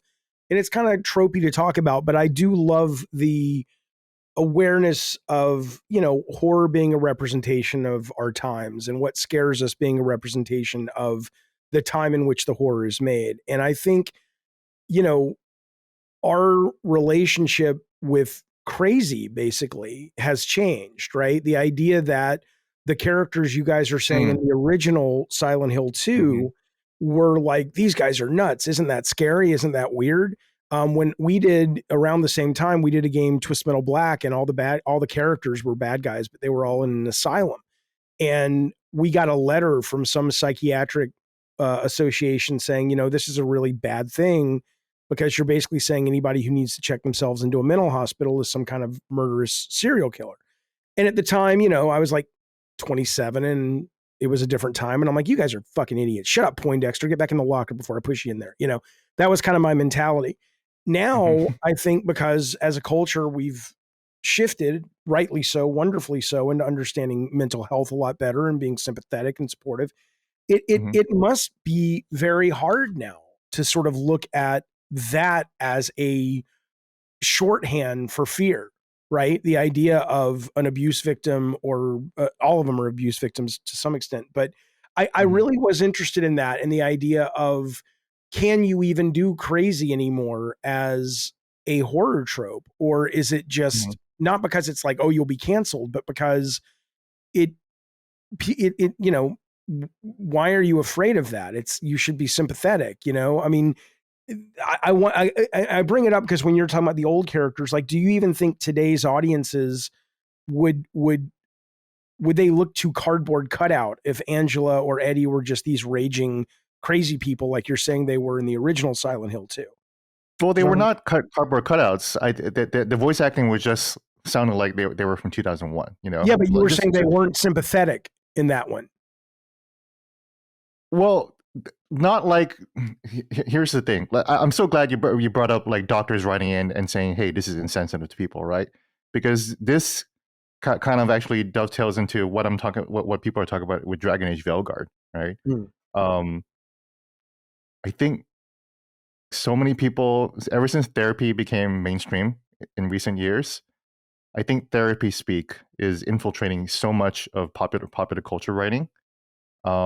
Sure. Because here's my problem with James, right? When James is talking, he sounds like my therapist, and that's weird for James Sunderland. He should not sound like a therapist, and he should not, like, it sounds like he's trying to like understand Angela. And the hardest part of that is when you hit the X button and he says, "That's all the time we have for today." That's the worst part of the fucking game. Yeah. But like, that's a therapy joke, folks. If you've never been to therapy, you won't understand it. Anyway, but like you said, like James, there's still a lot of notes where James is still a psychopath because of what he says, right? But then when he's meeting someone, he's like trying to like reach out to them, But it's funny that you say it's sensitivity to mental health, because that's what Bloober team had trouble with in all their games, in that they did not depict mental health clearly well. The Medium's message was that if you're an abuse victim, and you want to act out in violent ways, you should just fucking kill yourself. That was the message of the Medium. So that's why everybody was really, really scared about what Bloober team was going to do, because Silent Hill 2, nobody ever thought that Silent Hill 2 treated mental health badly. If anything, the reason why Silent Hill 2 became so popular and so well loved is because it was kind of the first game to actually treat mental health in a proper way, the original one. But I thought maybe it was Brad then. I thought one of you guys were saying the characters of Eddie and Angela in the original were much more, these are just kind of crazy people. No, I think just in this game, they've made them conveyed them as more normal at first people, I guess. Like with James, to me, what I like about the new thing with James is, especially as a new player, is you think James is just a normal guy at the beginning. He's talking to someone, maybe how you would talk to someone you just met. He's like, "Hey, who are you?" kind of thing like that. Yes. And I think it just comes off a little more natural nowadays and how you would talk to someone like that. I mean, the characters in the original, it's just kind of like, I think the storytelling method, they just give you a little more time in this remake and make them seem a little more believable, less jarring, I guess, how they're portrayed. It's less David Lynch because yes. The games are inspired by David Lynch, and if you watch like Twin Peaks or the original David Lynch movies, everyone talks awkwardly there. So they're trying to do that, and they took that out in the remake, basically. Yeah. Okay. That's what I was curious about. Okay, cool. Yeah. So like not so much sympathetic, Angela's still an abuse victim, and she's still sad. I do think Angela's voice acting wasn't that great. But it's memorable though, Yeah. But that's another It is thing. kind of gross now that I've played it to look back at the preamble of frustration or anger or fake anger that a lot of online people had about Angela's the voices or Angela's looks. I'm like, it's pathetic. It's disturbing. Pathetic. Yeah. It's fucking pathetic and disturbing. Yeah. Yeah. But it also makes like your other point valid, which is, you probably never played it, so you don't even know what the fuck you're talking about. Exactly. Who You have would no idea bring that up who Angela is. Yeah. And also, I thought Angela was pretty in this game. She's fine. I thought she looked fine. I think she looked like a fine Midwestern girl. Yeah. I want to ask you about kind of the combat now this time around. It's very different, obviously. Of course, because of the perspective and everything, but now you got the dodge button, all that stuff like that. And I just want to get your feeling on all the combat throughout the game, especially the boss encounters. I feel are just better than the original game in kind of every way. When I look at a lot of Silent Hill 2 original boss fights, and it's like this is the original game, but it's like literally just in like a square room kind of thing, like the first Pyramid Head thing. There's like nothing in there. At least now they kind of put some stuff like in the middle for you to dodge, kind of, and like the environment's got a little more going on with all that. But yeah, what do you guys think about the combat this time around? The boss fights, the enemy variety. I think there should be more still, but I understand why they didn't add any of them. What do you think about all that? Yeah, Gene, we'll start with you. Yeah, I have a lot to say about the boss fights, but in general, I thought almost every boss fight was better than the original. I can't say, I already praised Eddie's boss fight. The abstract daddy boss fight with Angela, I thought was amazing and beautifully done. What else? There was also the Lips boss fight, the mini boss in the hospital. I thought that was fine too. And even the final boss fight with Mary Maria, it was funny that if you play Silent Hill Homecoming, it's actually a retread of the final boss of Silent Hill Homecoming. Oh, really? Where you have to fight a big spider like metal thing in a cage. That's funny. It has the exact same moves, and it's the same kind of combat where you have to dodge and hit it or whatever, right? I have a huge issue with the first fight with Pyramid Head because the boss arena fight is fine, whatever. I actually like the fact. Here's why I like the original boss fight, right? They took out the rape scene with Pyramid Head, which really bothered me. Oh, when you get into that scene? Yeah. So because that was so for Jaffee, if you don't know, the first fight with Pyramid Head, you see him just toss a statue in the corner and he rushes at you like an Elden Ring Shadow of the Erdtree boss, right? In the original game, you don't have a door that says S and is marked like this is the boss arena and this is the end of the level, right? Yeah. In the original game, you got a key to a stairwell, and you're like, okay, well, let's go check out what's in the stairwell. You walk in, and the first thing you see is Pyramid Head face fucking one of the Lion Guardians, and there's a moan that goes, oh, Gene, I gotta record that. Do it again. For this is for the animators, right? Yeah. One more, but this one now a little bit of pathos behind it and action. I love it. I'm hard. Okay, sorry. Go ahead. And then James sees that. He's face fucking a statue. Yeah. He's face fucking one of the Lion Guardian, the lion figures, right? The guys that are all squiggly and vomit at you, right? His face fucking that. James freaks out and tries to leave, and he's like shaking the door. And he's like, "I need to get the fuck out of here," and he can't. And you're trapped in this stairwell, this small little space with this rapist, And that to me was just the most to me, it's the most horrifying thing I've ever seen in a video game. And the most horrifying experience, because here I am trapped in this small space witnessing a sex crime, and I can't get out, and now he's after me now, Yeah. That's the Weinstein boss, they called it. Yeah. And in this new one, it's just a boss fight. It's just a boss fight. Why is that gone, you think? I think maybe they're afraid of, because it's very visual, a lot of that stuff. And then maybe they're afraid of that or some sort of going too far for nowadays. I don't know. I And don't know before why they're anyone taking in the out. comments say, "Oh, but Masahiro Ito said that it's not actually a sexual assault or whatever like that," that's not the point, though. The author doesn't get to just say how you feel about the art. When you're playing it and when you're experiencing the art, you don't have you're not going to have Masahiro Ito's tweets right by your side and be like, "Oh, that's what it means." So that's not the proper way to ingest art and see how it feels. If it looks and feels like sexual assault, then it is. Even if it didn't mean to be, Mm. and that's just gone. So Yeah. that was hugely disappointing. The boss fight itself would have been fine if they kept the weird scene in, but they took that out too. Yeah, so. I think that's totally fine, Gene, and I agree with you actually about the whole presentation of it. I just think the actual encounter itself is way better than the original. I Yeah. mean, it's not Sure, great sure. anyways nowadays, but it's better. Yeah, it's better. Here's the thing. Here's what I see about the combat system. It's actually pretty good. I think it's weird that James Sunderland can now no look dodge people. That's a weird thing for James Sunderland to do. Some fucking action game stuff. Because that is the best way to avoid being jumped by mannequins, right? When you walk into a room and you hear and as soon as you hear that, you press circle to dodge, right? And then you'll be fine. But it's really, really funny to have James Sunderland, like that's the tactic. That's the move. He has a fight tactic. No look dodge, the duck and weave, and then hit him with the pipe or a gunshot. But it works though, right? And it is fun. It does get repetitive though, and that's where it kind of like the game length kind of happens, where it's like, oh my fucking god, how many fucking mannequins are gonna? Stephanie Sterling said Spammikins, which is fair. I haven't watched her review yet, but I think a lot of people are kind of seeing that there's a lot of mannequins, but the combat is good. It feels good. Yeah. The gun shooting is good. I liked in the prison, for example, when you get the rifle, and then they have the spider mannequins, which is one of the new enemy types, right? Which they smartly use the same mannequins, which is thematic with James, but they restructured to climb up walls.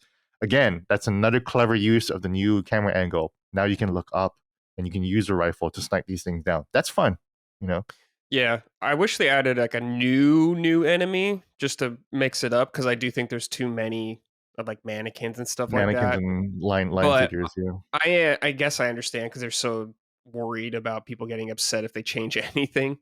Yeah. But Jaffee, what do you think about the gameplay? One real quick to the thing. The everyone got mad about the combat trailer in Silent Hill 2. And then Bloober team came out and it says, "No, man, Konami was showing old footage. They kind of fucked us on that, right?"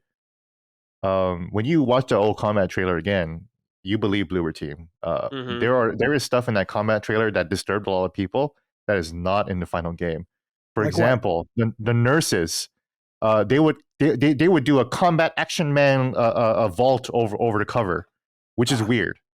And in the final game, they don't do that. They just kind of stumble over it, which is like, that's how they should be. That's how they should be going over cover. They should not be coordinated. They should not be doing tactics or anything like that. They should just be stumbling towards. So shout out to Bloober team for actually like figuring it out and like making adjustments accordingly. It sucks that Konami fucked them on that. So. Yeah. Or maybe they didn't. Maybe they were just like, we don't know. Let's put this out as a test balloon. Yeah, that could be it too. I mean, that's not a bad tactic, actually. Konami's like, we'll take the blowback, because I could see them struggling with that. It's like, well, because it does go back to the combat with like the James, the dodge move, right? So no look dodging.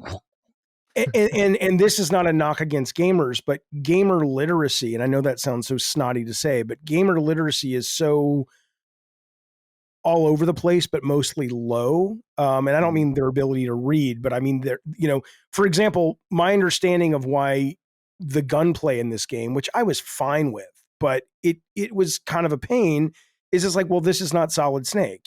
He's not supposed to be a character that handles weapons as well. So the aiming's going to be a little jankier. It's going to take him a little longer to settle. And if you have enough gaming literacy, or you've just read about it, that particular mechanic, you go, I get why that's the case. But I don't think most people who are just picking up a controller and expecting, oh, it's a gun, this is how guns work in video games. You're like, wait, you mean the character mentality is affecting my ability to shoot? Because even when I picked it up, I was wishing for the DualSense or the gyro kind of thing in Days Gone. I love the aiming in Days Gone where you can kind of just, and I never thought I would use it, right? But I get it. It's like, that's a real struggle because other mediums are able to say, oh, if you're making a movie about a character who's never picked up a gun, okay, it makes sense that they're going to be like, oh shit, and in a game, you don't have that, same thing with the dodge. So I mean, to make a game today with choices like that, same thing with puzzles, right? It's like, how do you, so I really enjoyed it. But I appreciated that challenge that they must have had going, how do we please people who are just going to pick this up and think they're playing Resident Evil 2 remake? And how do we basically stay true to the character? I thought, well said, man. Well said. I really appreciate your perspective on that.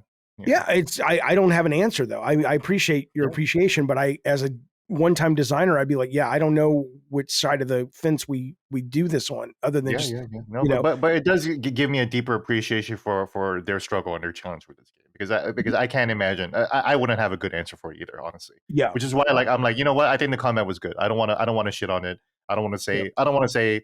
Like some people would say, "Oh, Silent Hill 2 is supposed to have shitty combat," or whatever. It's like, I don't know. It kind of does, but I don't know how you're supposed to make that game today. Right? At least at this budget. I don't know if I would be like, well, we should keep the combat really shitty though. Like, I don't think that is the correct answer. I mean, there are purists, right, who are like, because like I saw the other day that Netflix is greenlighting a David Fincher Squid Game series remake in English.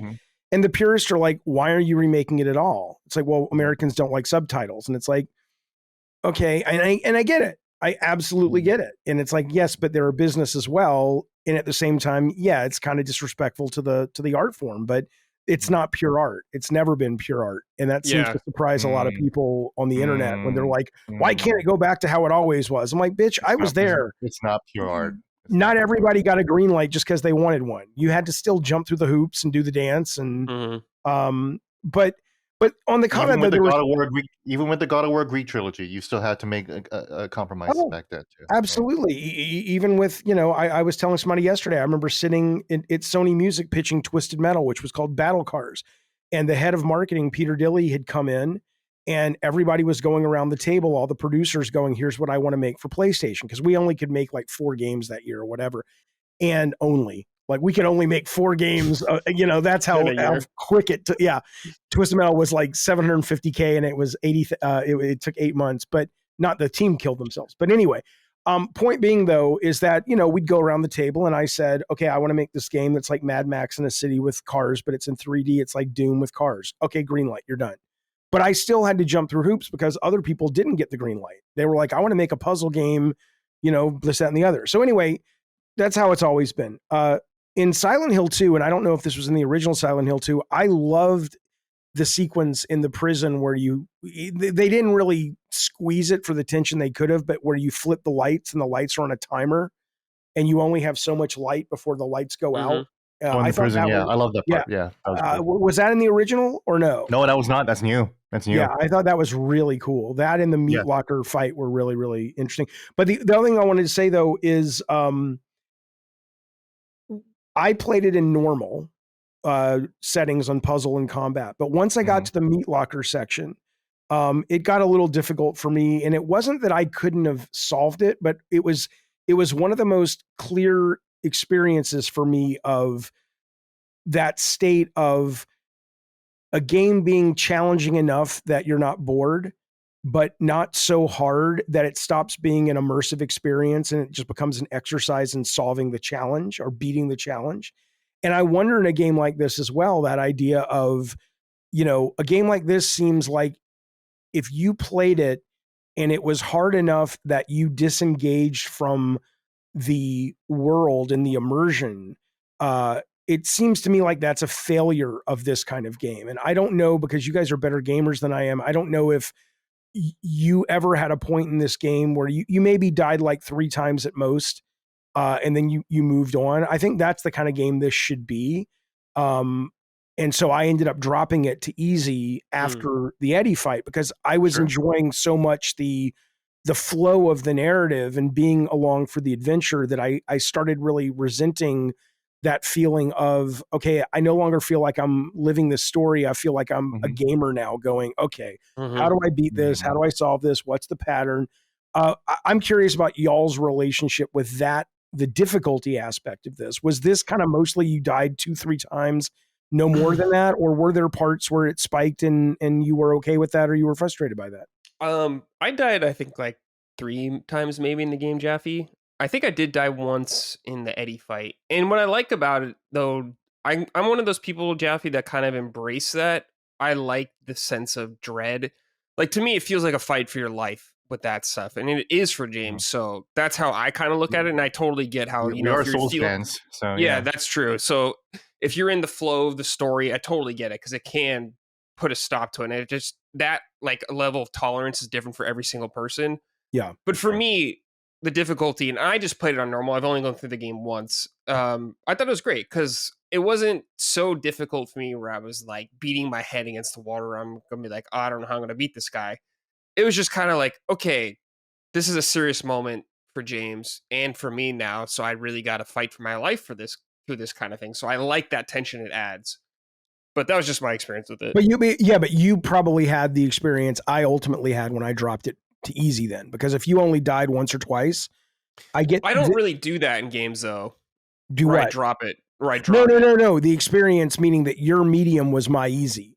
Oh, maybe. So once I dropped to easy, it took me like 2 or 3 times to beat him, and I moved on. And I'm like, okay, this feels normal. But for me, there was a spike where I had to drop it once I got to Eddie, and it almost felt like, why are you spiking difficulty in a game like this? You know. Well, I guess, but it's a hard thing to know. You know? I guess my logic on it, Jaffee, would be it's a boss fight, and it's supposed to be like the combat challenges of the game. It's got to be like the one time where it pushes back more than others, I guess. Yeah, but it can push back to the point that it starts it's a fine game it's and a fine balance. It stops being an immersive experience. And in a game like, Call of Duty campaign, I think that's great. In a game like Zelda, that's even great. But in a game like this, that's so steeped in lose yourself in our world and our metaphor and our narrative, I think that's got to be a challenging, absolutely, traditional design philosophy to figure out how much of that sauce you sprinkle on top of it. I don't think there's a win-win scenario either way. AI will solve it eventually. Maybe, because it'll scale with the player as they're playing. It'll scale for what the director wants. If the director, who I've actually talked to a little bit on Twitter about some of the stuff, and if the director says, I want everybody to basically have a game where you die at most 5 times, give or take, that's how hard it should be, then the AI can come in and go, okay, this is Brad's version of that, this is Jaffee's version of that, but they both get to walk away experiencing the same thing. Doesn't work in all games, but in a game like this, I think it would be great. Yeah, I mean, some games like Resident Evil 4 had that and stuff where it would scale depending on. And all those games I finish. Every Resident Evil game I play, I finish. And that's got the highest completion rate of any franchise game out there, is the Resident Evil series. And I think that's part of the reason why. Yeah, they're damn good games. And they want to get you through them. They want to go, which is wonderful. And they're not super long either, so most people can get through them. Yeah, that's the thing about the length of this game, in that horror games aren't usually this long. Not usually. And I don't know. Well, nowadays they're getting longer. They're getting longer, but they're usually not this long. Resident Evil Village, you can beat it in 8 hours. When I played Silent Hill 2 Enhanced Edition, or just the regular Silent Hill 2 after Silent Hill 2 Remake, I haven't played it since like 2008. I beat that game in 4.5 hours. Yeah. It was. How long did this take you? 20 hours.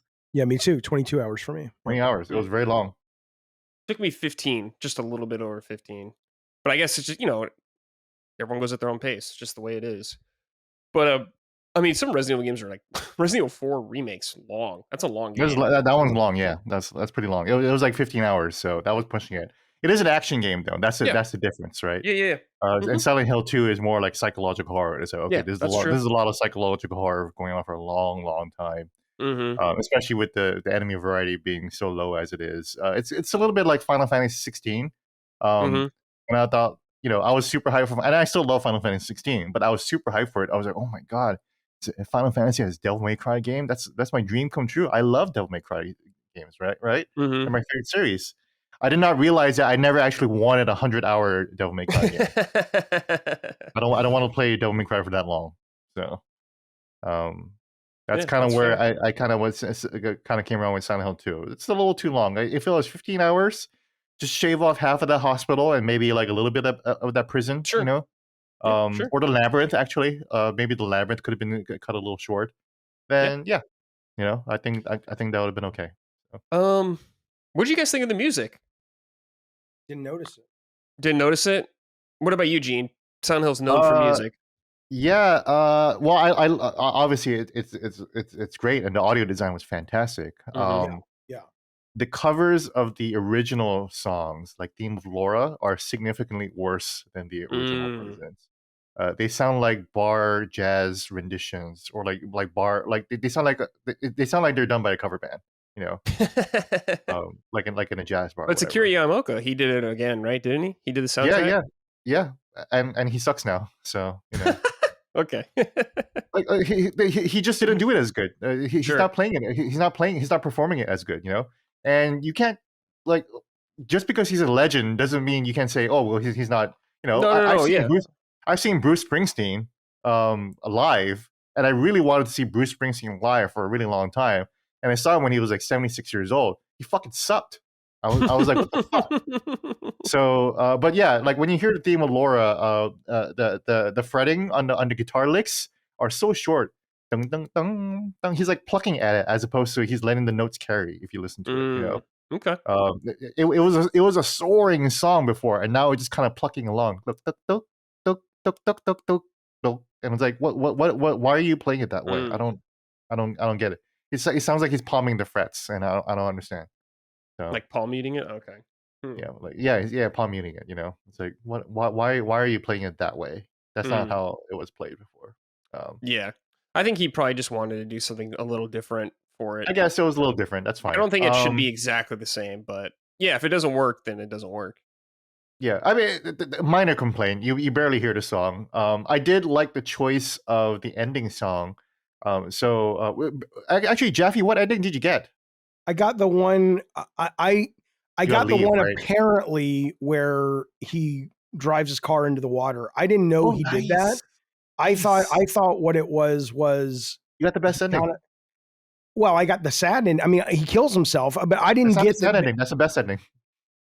Okay, I got the sense that like I didn't know Mary was in the back of the car until after I looked online, and I kind of thought he was like, okay, Angela went up the staircase. She's still in hell. Eddie's still in hell.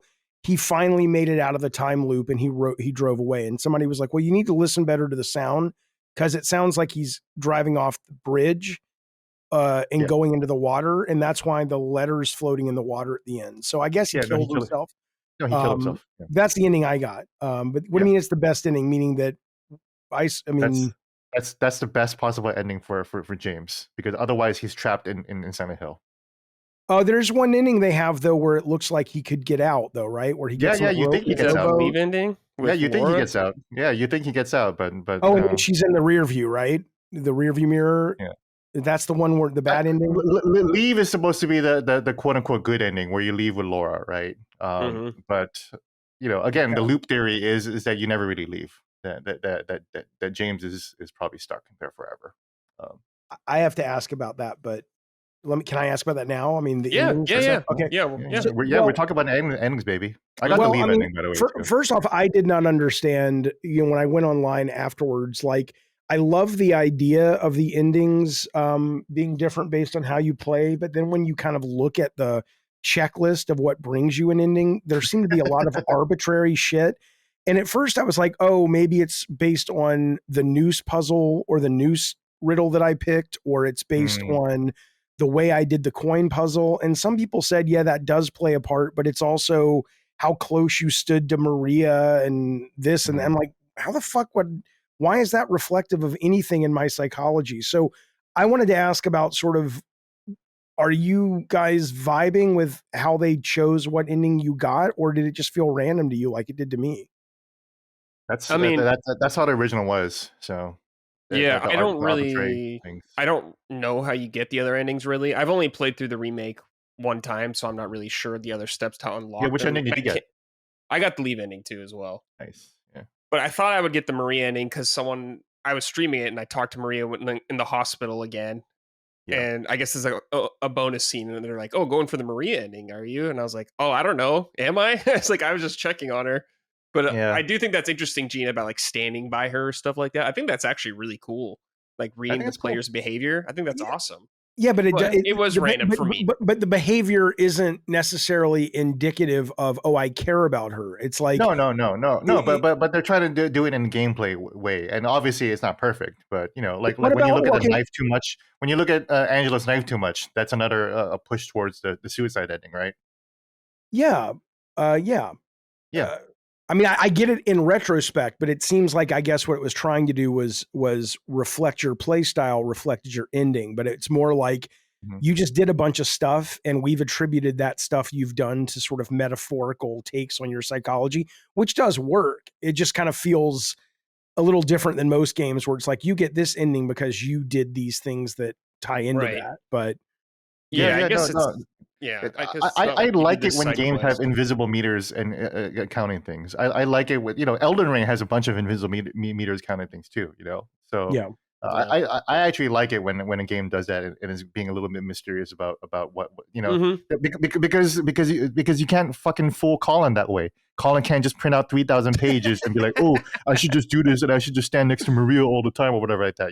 It removes the checklist. The checklist. I will say I saw that thing he printed out. Was that for Metaphor? Mm-hmm. And that was which is so sad because Metaphor is the one Atlas game that you don't need to do that for at all. But that was the walkthrough, right? Yes. It's a walkthrough to hit every trophy. So. And how does he have the gall to brag about getting trophies then? I mean, you didn't get anything. You just followed a recipe. That's like me saying I made a what is it called?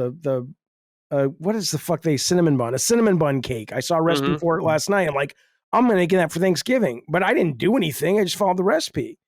I don't know. That's a great question, Jaffee. Maybe you should ask him about that. I'm going to. Come on. Bring that at the next Moriarty Cross Jaffee. Goddamn right. That's something a great wrong. question, something Jaffee. Wrong with that man, my friend. There's something wrong with that boy for sure. That's a good point. There's something wrong with that boy right there.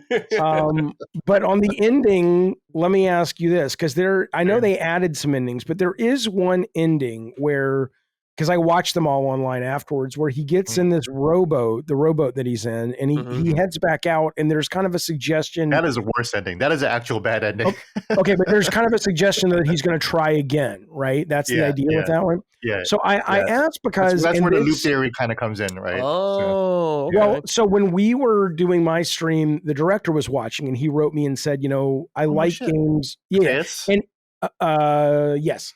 And he said, he says, I don't feel that I don't want to explain everything. I like things where they're up to the audience, blah, blah, blah. So he's like, but let me just say that when I was watching it, I was smiling at some of you guys, what you were thinking was happening. And I don't know if he meant he was laughing at us or with us or like, yeah, you guys got it or whatever. But there were two things that happened in this game, and I'm probably looking too deep into this, but it relates to that because at the end, when he's in the rowboat, he's kind of heading towards that light that I think is the light in the fog of the hotel. I think, I'm not sure.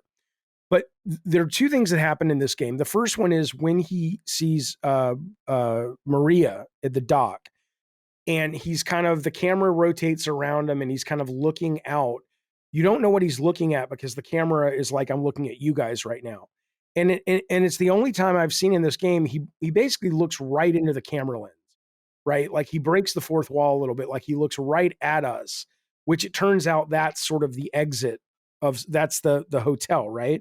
And there's another part in the game, and I don't know if this was just random and I just got it at this weird time coincidentally, but the first time I saved the game, when Maria was with me, when her NPC was walking around with me, when I came out of the save, she says, "Oh, what happened? You froze for a minute."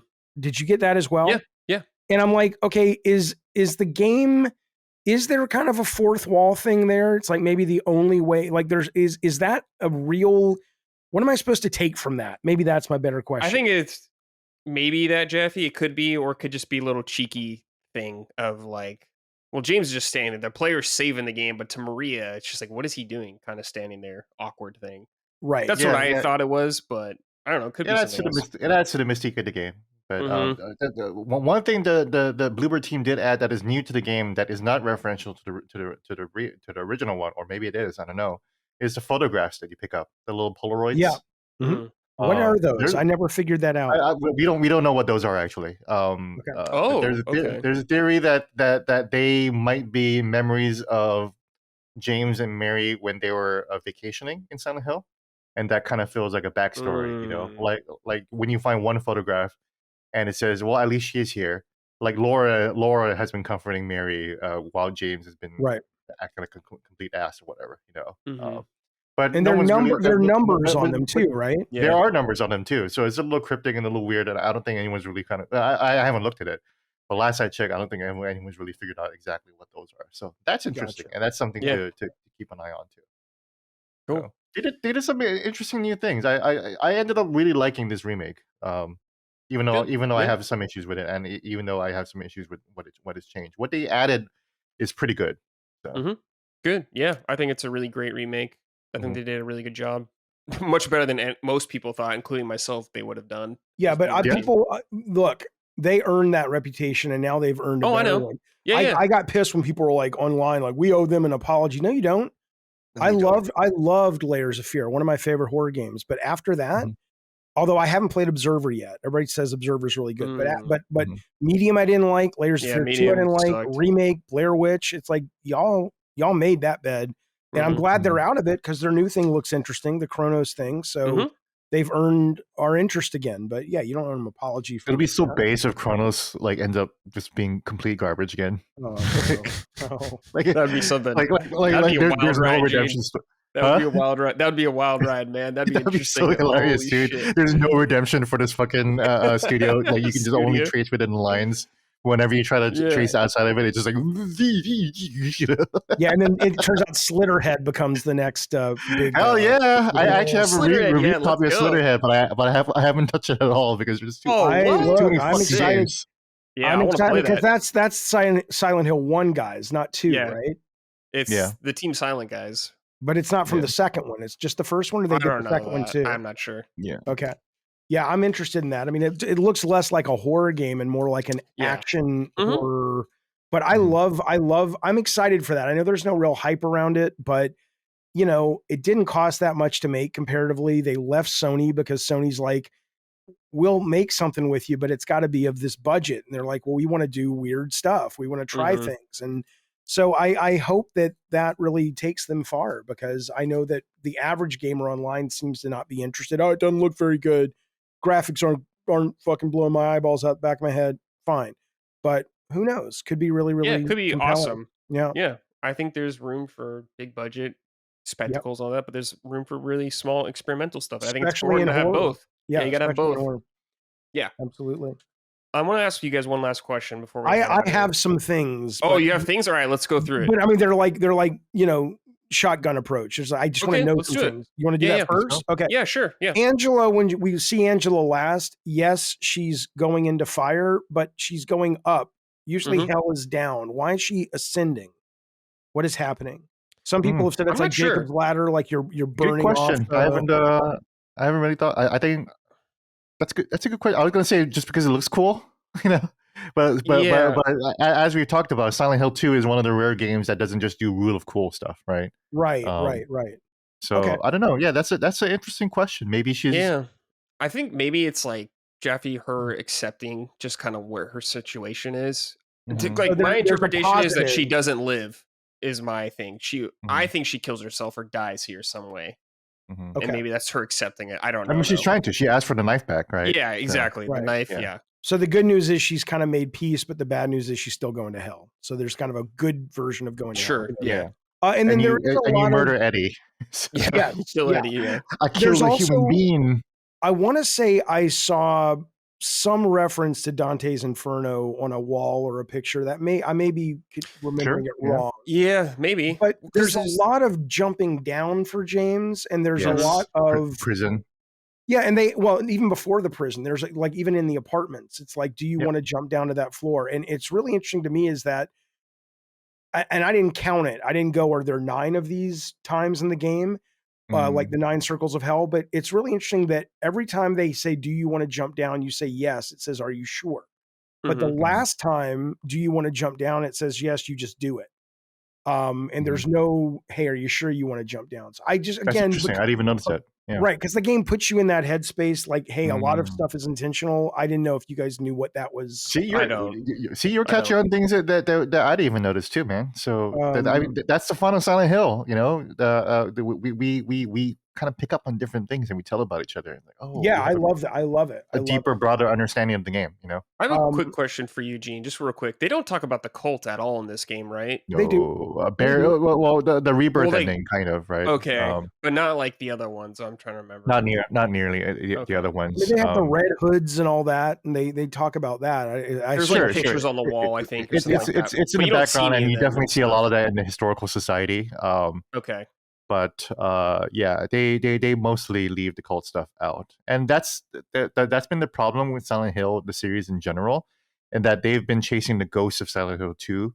So every Silent Hill game after that was made by a Western developer, Silent Hill Homecoming, Silent Hill Downpour, they were always about, this is a man going through some trauma, you know, and then so now they're in Silent Hill and they're being attacked for it. Whereas Silent Hill 1 and 3 were explicitly like a fucking cult did this, you know.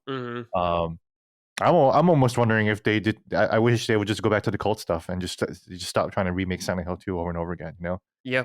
Silent Hill 2 though is probably a better brand at this point, though. The idea of a cult and all that versus like, hey, we have this IP about this town, which is basically purgatory, where you have to go to deal with your trauma and sins. You can milk the fuck out of that if you're Konami. If you just what they did, and that's why the Silent Hill series is where it is, because it always sucked.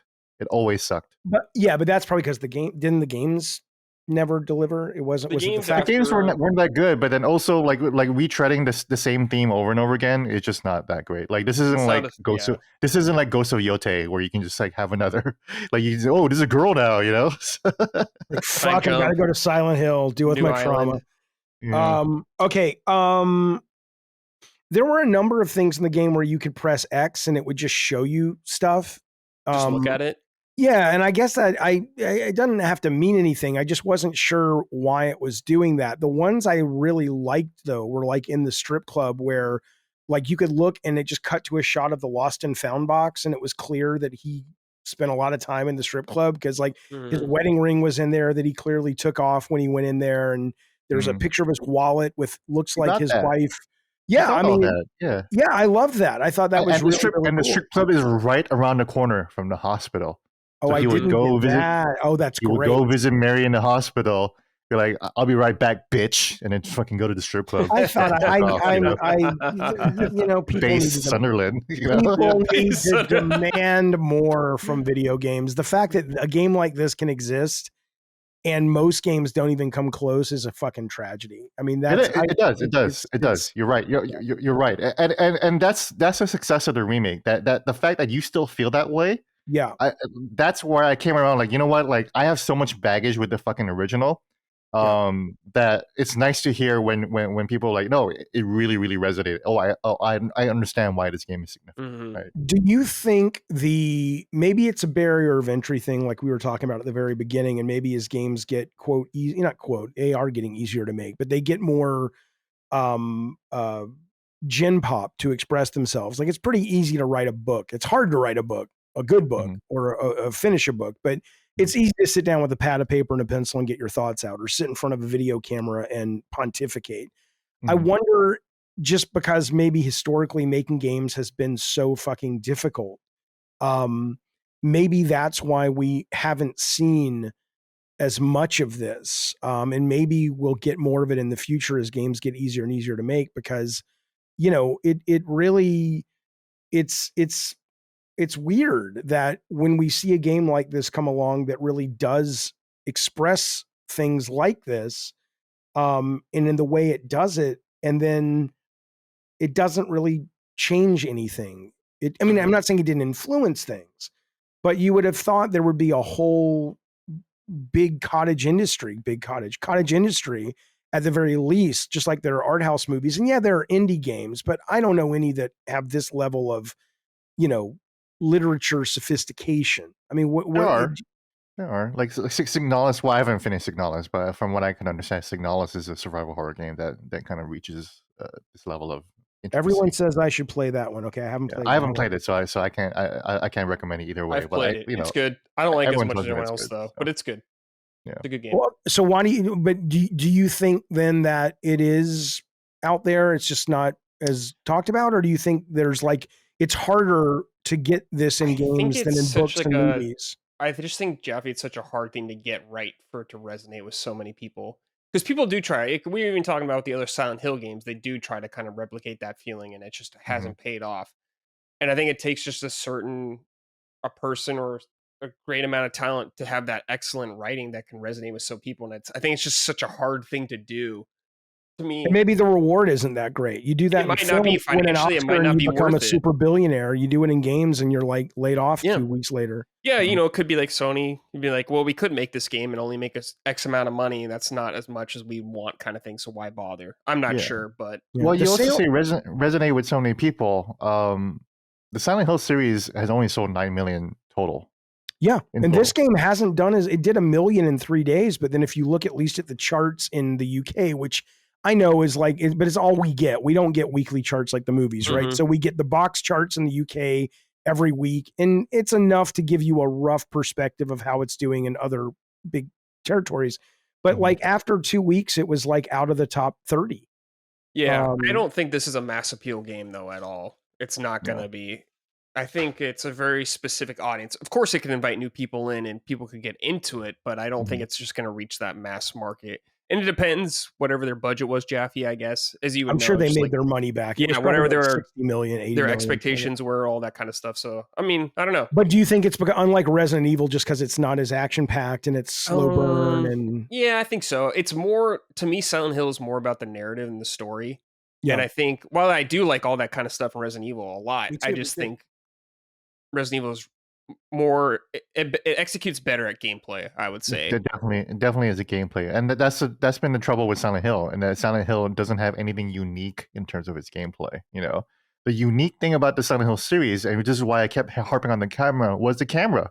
The camera was a different thing. Silent Hill was created to by Konami to say, hey, we need to copy Silent Hill, or we need to copy Resident Evil. And Team Silent was, well, how can we do that by being different? Oh, we'll have a fully 3D environment with a dynamic camera that moves around as opposed to a camera angle, And so that's why I bemoan that now in 2024, Silent Hill 2 is basically like Resident Evil. That's too bad. Resident Evil 1 completely. Yeah. I hope. I mean, I heard they're going to make more with Bloober, so it clearly did well. It did well enough. And then the J.J. Abrams company is doing. Is that the one? There's one coming from Japan. Or was Abrams the guys that did the Abrams one already came out? That was the AI written Silent Hill Ascension. The one that everyone hated. Okay, garbage. So the one coming out from Japan, the Japanese developers, is a Silent Hill, correct? Silent Hill there is one. Okay. Yeah, but we don't know anything about that. You know what's disappointing? I don't know if you guys have played it yet, and nothing's wrong with it, but I thought when Blumhouse got into this and they just put their first game out, Fear the Spotlight, I thought, okay, now we're cooking. We've got actual people who really understand horror, at least filmically. And, I know Zach Woods, who runs it. He's a great guy, worked with him on Twisted Metal and everything. But their first game, Fear the Spotlight, is absolutely well made. It's solid. It's decent, but it's super fucking benign. And it's like, it comes and goes and it doesn't leave anything. And you're like, oh my, I was hoping they were going to be the ones that really, it was almost like A24, whatever they are of horror, but it's really not. It's so far anyway. It's just kind of generic. Yeah. It's, it's such a different medium and transferring to that. Maybe their next game, they'll hopefully learn a lot from it, Jaffee. I hope so. I hope so. A lot of assets in Silent Hill 2 can be easily be reused for 1 and 3. And I think that's why I think that was probably the function of why the hospital, for example, was so long. Because that other world version of it is that they just added a lot more to it that really reminds people of Silent Hill 1 and 3. So they could easily just remix everything. And I mean, speaking of the sales, though, Bloober has said, they said this, now with Chronos, it's more like Resident Evil. They're like, we're kind of getting out of the adventure horror and going more into the action horror. probably just because it's the only way you can really make money at this budget. But Mhm. the last thing I just wanted to point some things out that I just thought were neat. First off, this isn't neat. This is a question. What's the butterfly metaphor? I don't get it at all. Why is That's from Silent Maria? Hill 1. Okay, so there's no reason to understand what it's about in No, 2. Okay. no, that's all Silent Hill 1. That is completely. That's the only thing in the game that's related to Silent Hill 1 and the cult stuff. Okay. But Some has things I everything to do noticed with that Silent I Hill 1. fucking loved. I'm glad that you noticed that, but yeah. Yeah, well, I mean, I loved that the DualShock had rumble on the elevator. Just as the elevator approaches, it gets more rumbling. I haven't seen them do that before. That was great. I know you tweeted about this. I love the radio coming through this. I was playing it with headphones at first, so I noticed it, but I didn't care. And then I stopped playing it with headphones. And it wasn't just that it came through, but it was the fact that you're holding it. It's the size of the radio. It's not like man. It's most immersive. games. Yeah, most games it's like, oh, you hear the gunshots. Yeah, but it's not a gun, right? But this was like, oh, this feels like what he's actually holding. It was like having a little prop. I love that. Yeah, I love that. I love that so much. Yes. It was more immersive than using headphones to me, I agree. Totally agree.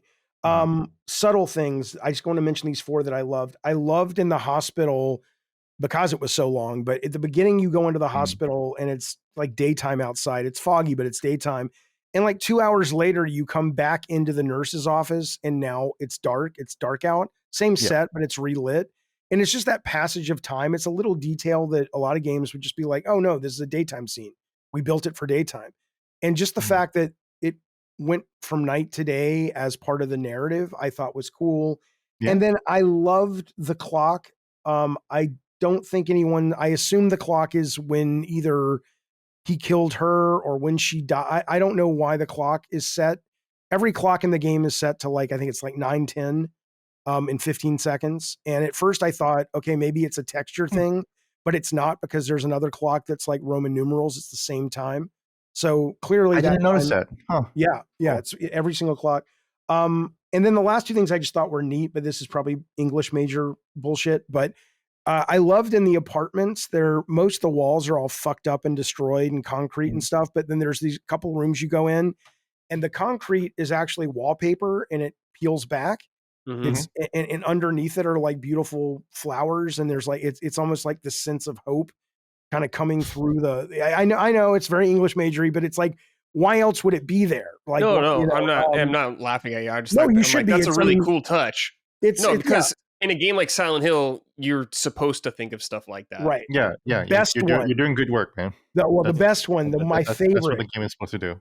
And I can send you a screenshot because it's part of my notes, but no, Jaffee, we're fine. I know. I geek out over it. I think it's the coolest thing. But there's a part it's one of the apartments or whatever where there is a room and the walls have been kind of split apart, right? And you can kind of go in. But they've been split apart and the art is like an upside down crack. It looks like an upside down cross and it splits right where the bed is. And so the bed is pushed apart. So it's almost like a marriage bed that gets sort of separated. And so it goes right in between, which is so cool. So cool. I want more. God damn it. Here's one thing from the original game that a lot of people might miss. When you find a flashlight in the apartment, it's Mary's dress with the mannequin, right?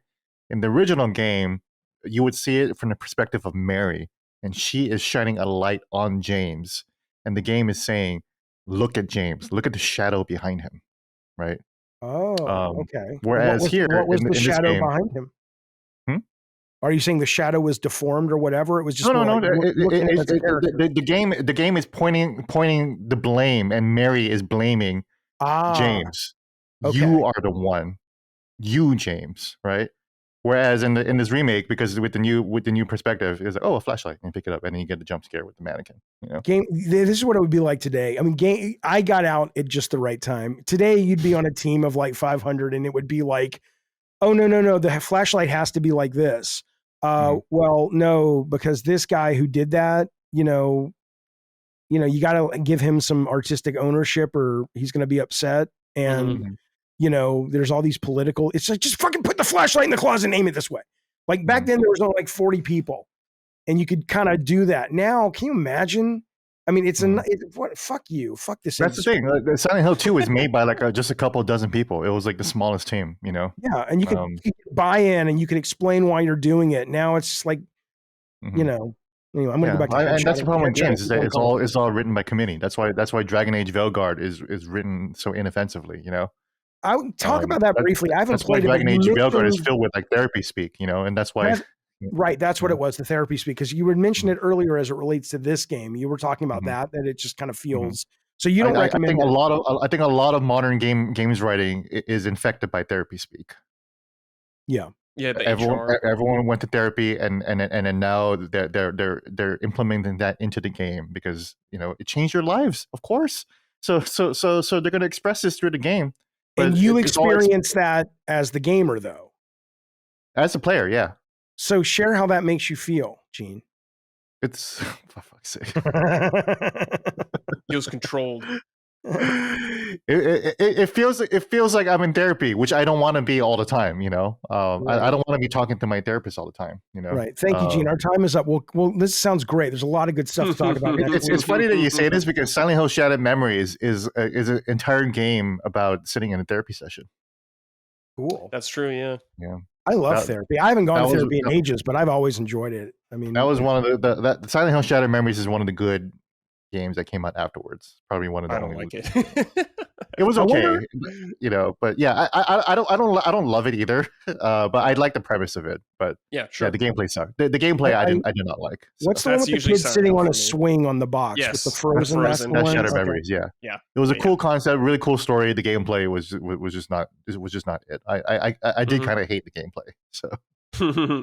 You should do podcasts more, Gene. Then you won't need therapy. I just stream every day, and people pay me. It's true. And I'm just telling them how I'm feeling.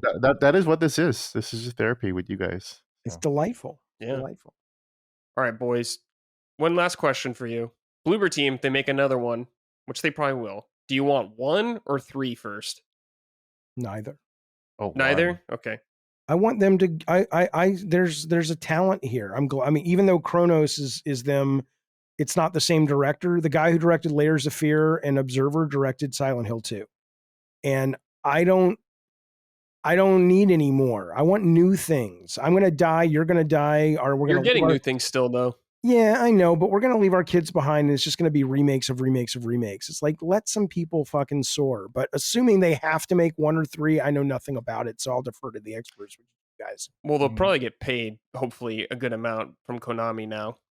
Could be financially beneficial for them. I don't know. Because, I mean, there's more Silent Hill games in the works, of course, and they're doing Chronos. So they'll be cranking out games like crazy. They're like, don't nod how many games they put out. So, I don't know. You want 1, Gene? Oh, yeah, 1. I think, totally. yeah, I would like 1. I wish they just remade 1 for this one. I haven't played... I was going to say, they copied Silent... They just went in Resident Evil 2's footsteps. Yeah, like, all right, yeah, but then I wish they remade 1 because 1 probably needs it. You know, I don't like saying outdated, but you know, it is old and it is ancient and it is not available anywhere. And it is so old that there is not nearly as much baggage that it would have for Silent Hill 2. And they could have just done anything to Silent Hill 1 remake, and I think pretty much almost everybody except like maybe like 10,000 people would be upset about it. You know, but. I think that would have been way less controversial, way more exciting. But Silent Hill 2 is the brand one. It's the one that everyone talks about. So that's what they did first. Yep. It was the safest one. Would you rather have them do 1 or 3? Because Silent Hill 1 is the scarier one. It does have like the more straightforward story. And it is the one that could lend itself to more action, actually, you know. Would you rather have them do 1 or 3 or Silent Hill, but a brand new Silent Hill? You can't do 3 without doing 1, unless you just really want to just be like fuck the. So 1 or a brand new Silent Hill. Oh, I would kind of actually want a brand new Silent Hill. Let them give it a shot and let them introduce a new story. They clearly know how to make one, and that's the thing about that's why I came around liking Silent Hill 2. The level design of this game is really, really good. It obviously went on for too long, but for what's there, really, really good shit. You know. Here's my pitch. I'm going to give you the pitch for the new Silent Hill. Hold on, I'm not ready to give Bloober the keys to the kingdom yet for Silent Hill. You did one good remake and you had a blueprint you followed. Of course, you made changes, but I need to see a little more first before I'm like, you know what, you guys will kill it. I'm totally with you, Brad. I'm totally just with like you, Brad, the team that made the Silent Hill the note or the letter. They gotta earn the right to make. Yeah, that was horrible. Yeah. Short message. Yeah.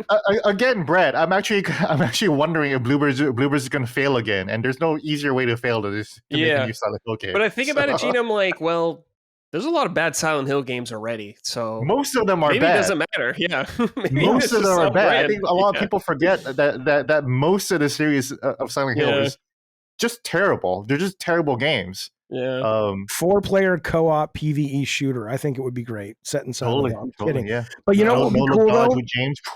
It would be cool if Silent Hill is purgatory and it's where you go to deal with your trauma. I think the fog should start moving, right? And so it's not about the town; it's about the fog. And so the fog, as it moves across the world, like it's like this moving thing that forces everybody to get trapped. That's what Silent Hill F is about. Like, I was gonna say, oh, it is okay. Japan now, yeah, it's in Japan. Oh, that's fantastic. Oh, I love that. Okay, well, never mind.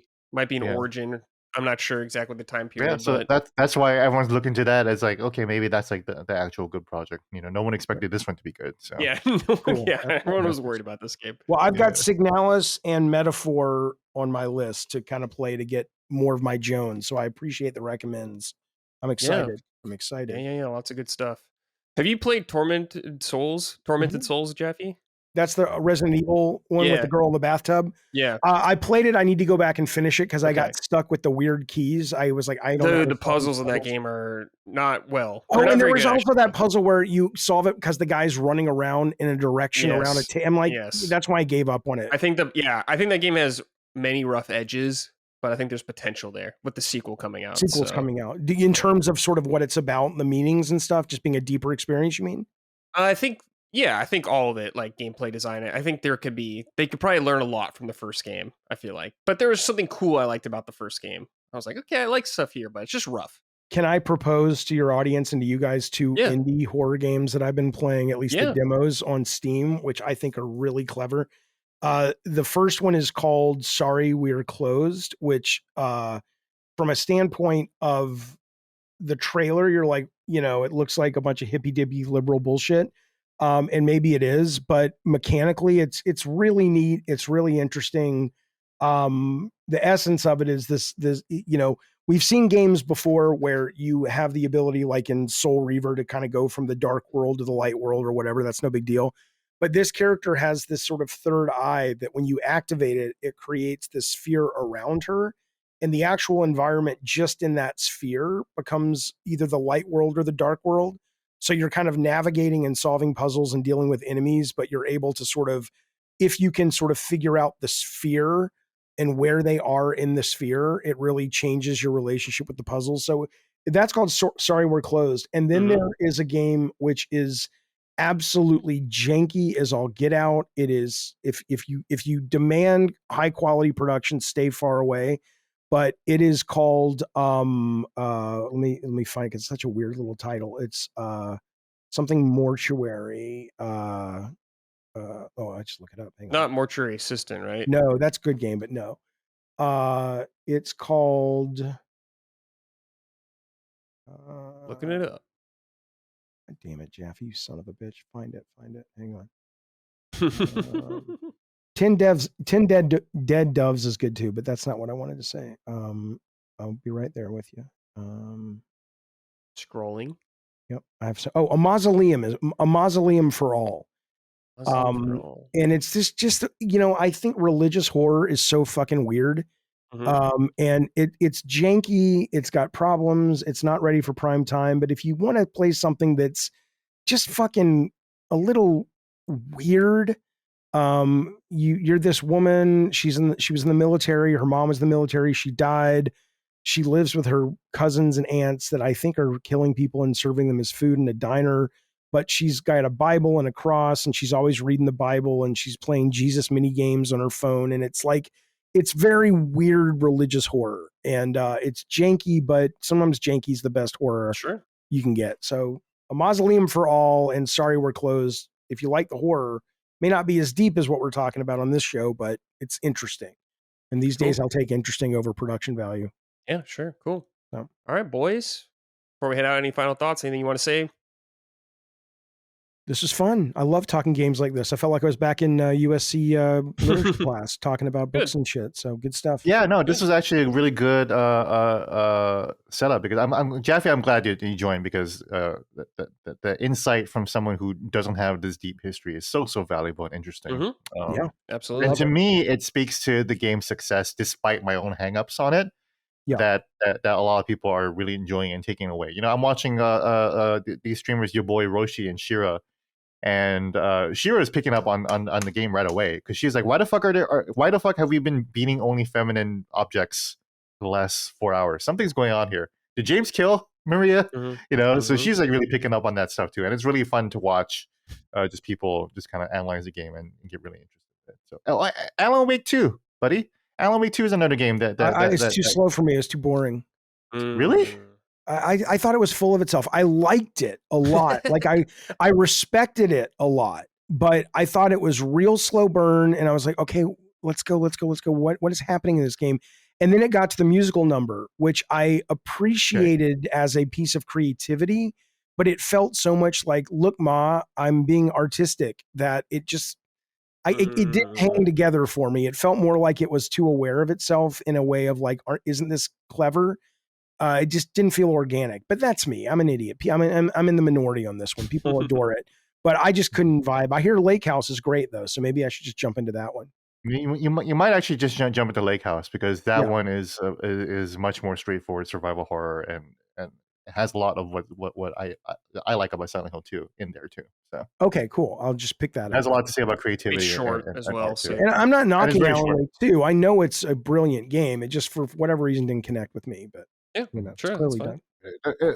Talking about long intros, you know, Silent Hill. Alan Wake 2 is another 20-hour horror game. I also think Alan Wake 2 is a little too long. It's a long game. Fortunately, Alan Wake 2, and we've already talked about this last year, it does a lot more than just being a survival horror game, and there's a lot of variety and experiences later in the game, and a lot of variety in the background and the stories. But I still think that is too long, and I also wish that it wasn't in the same over-the-shoulder perspective that Resident Evil 2 was, you know. So any criticism I have about Silent Hill 2 remake also apply to Alan Wake 2, which is my game of the year last year, but you know, it's not perfect to me.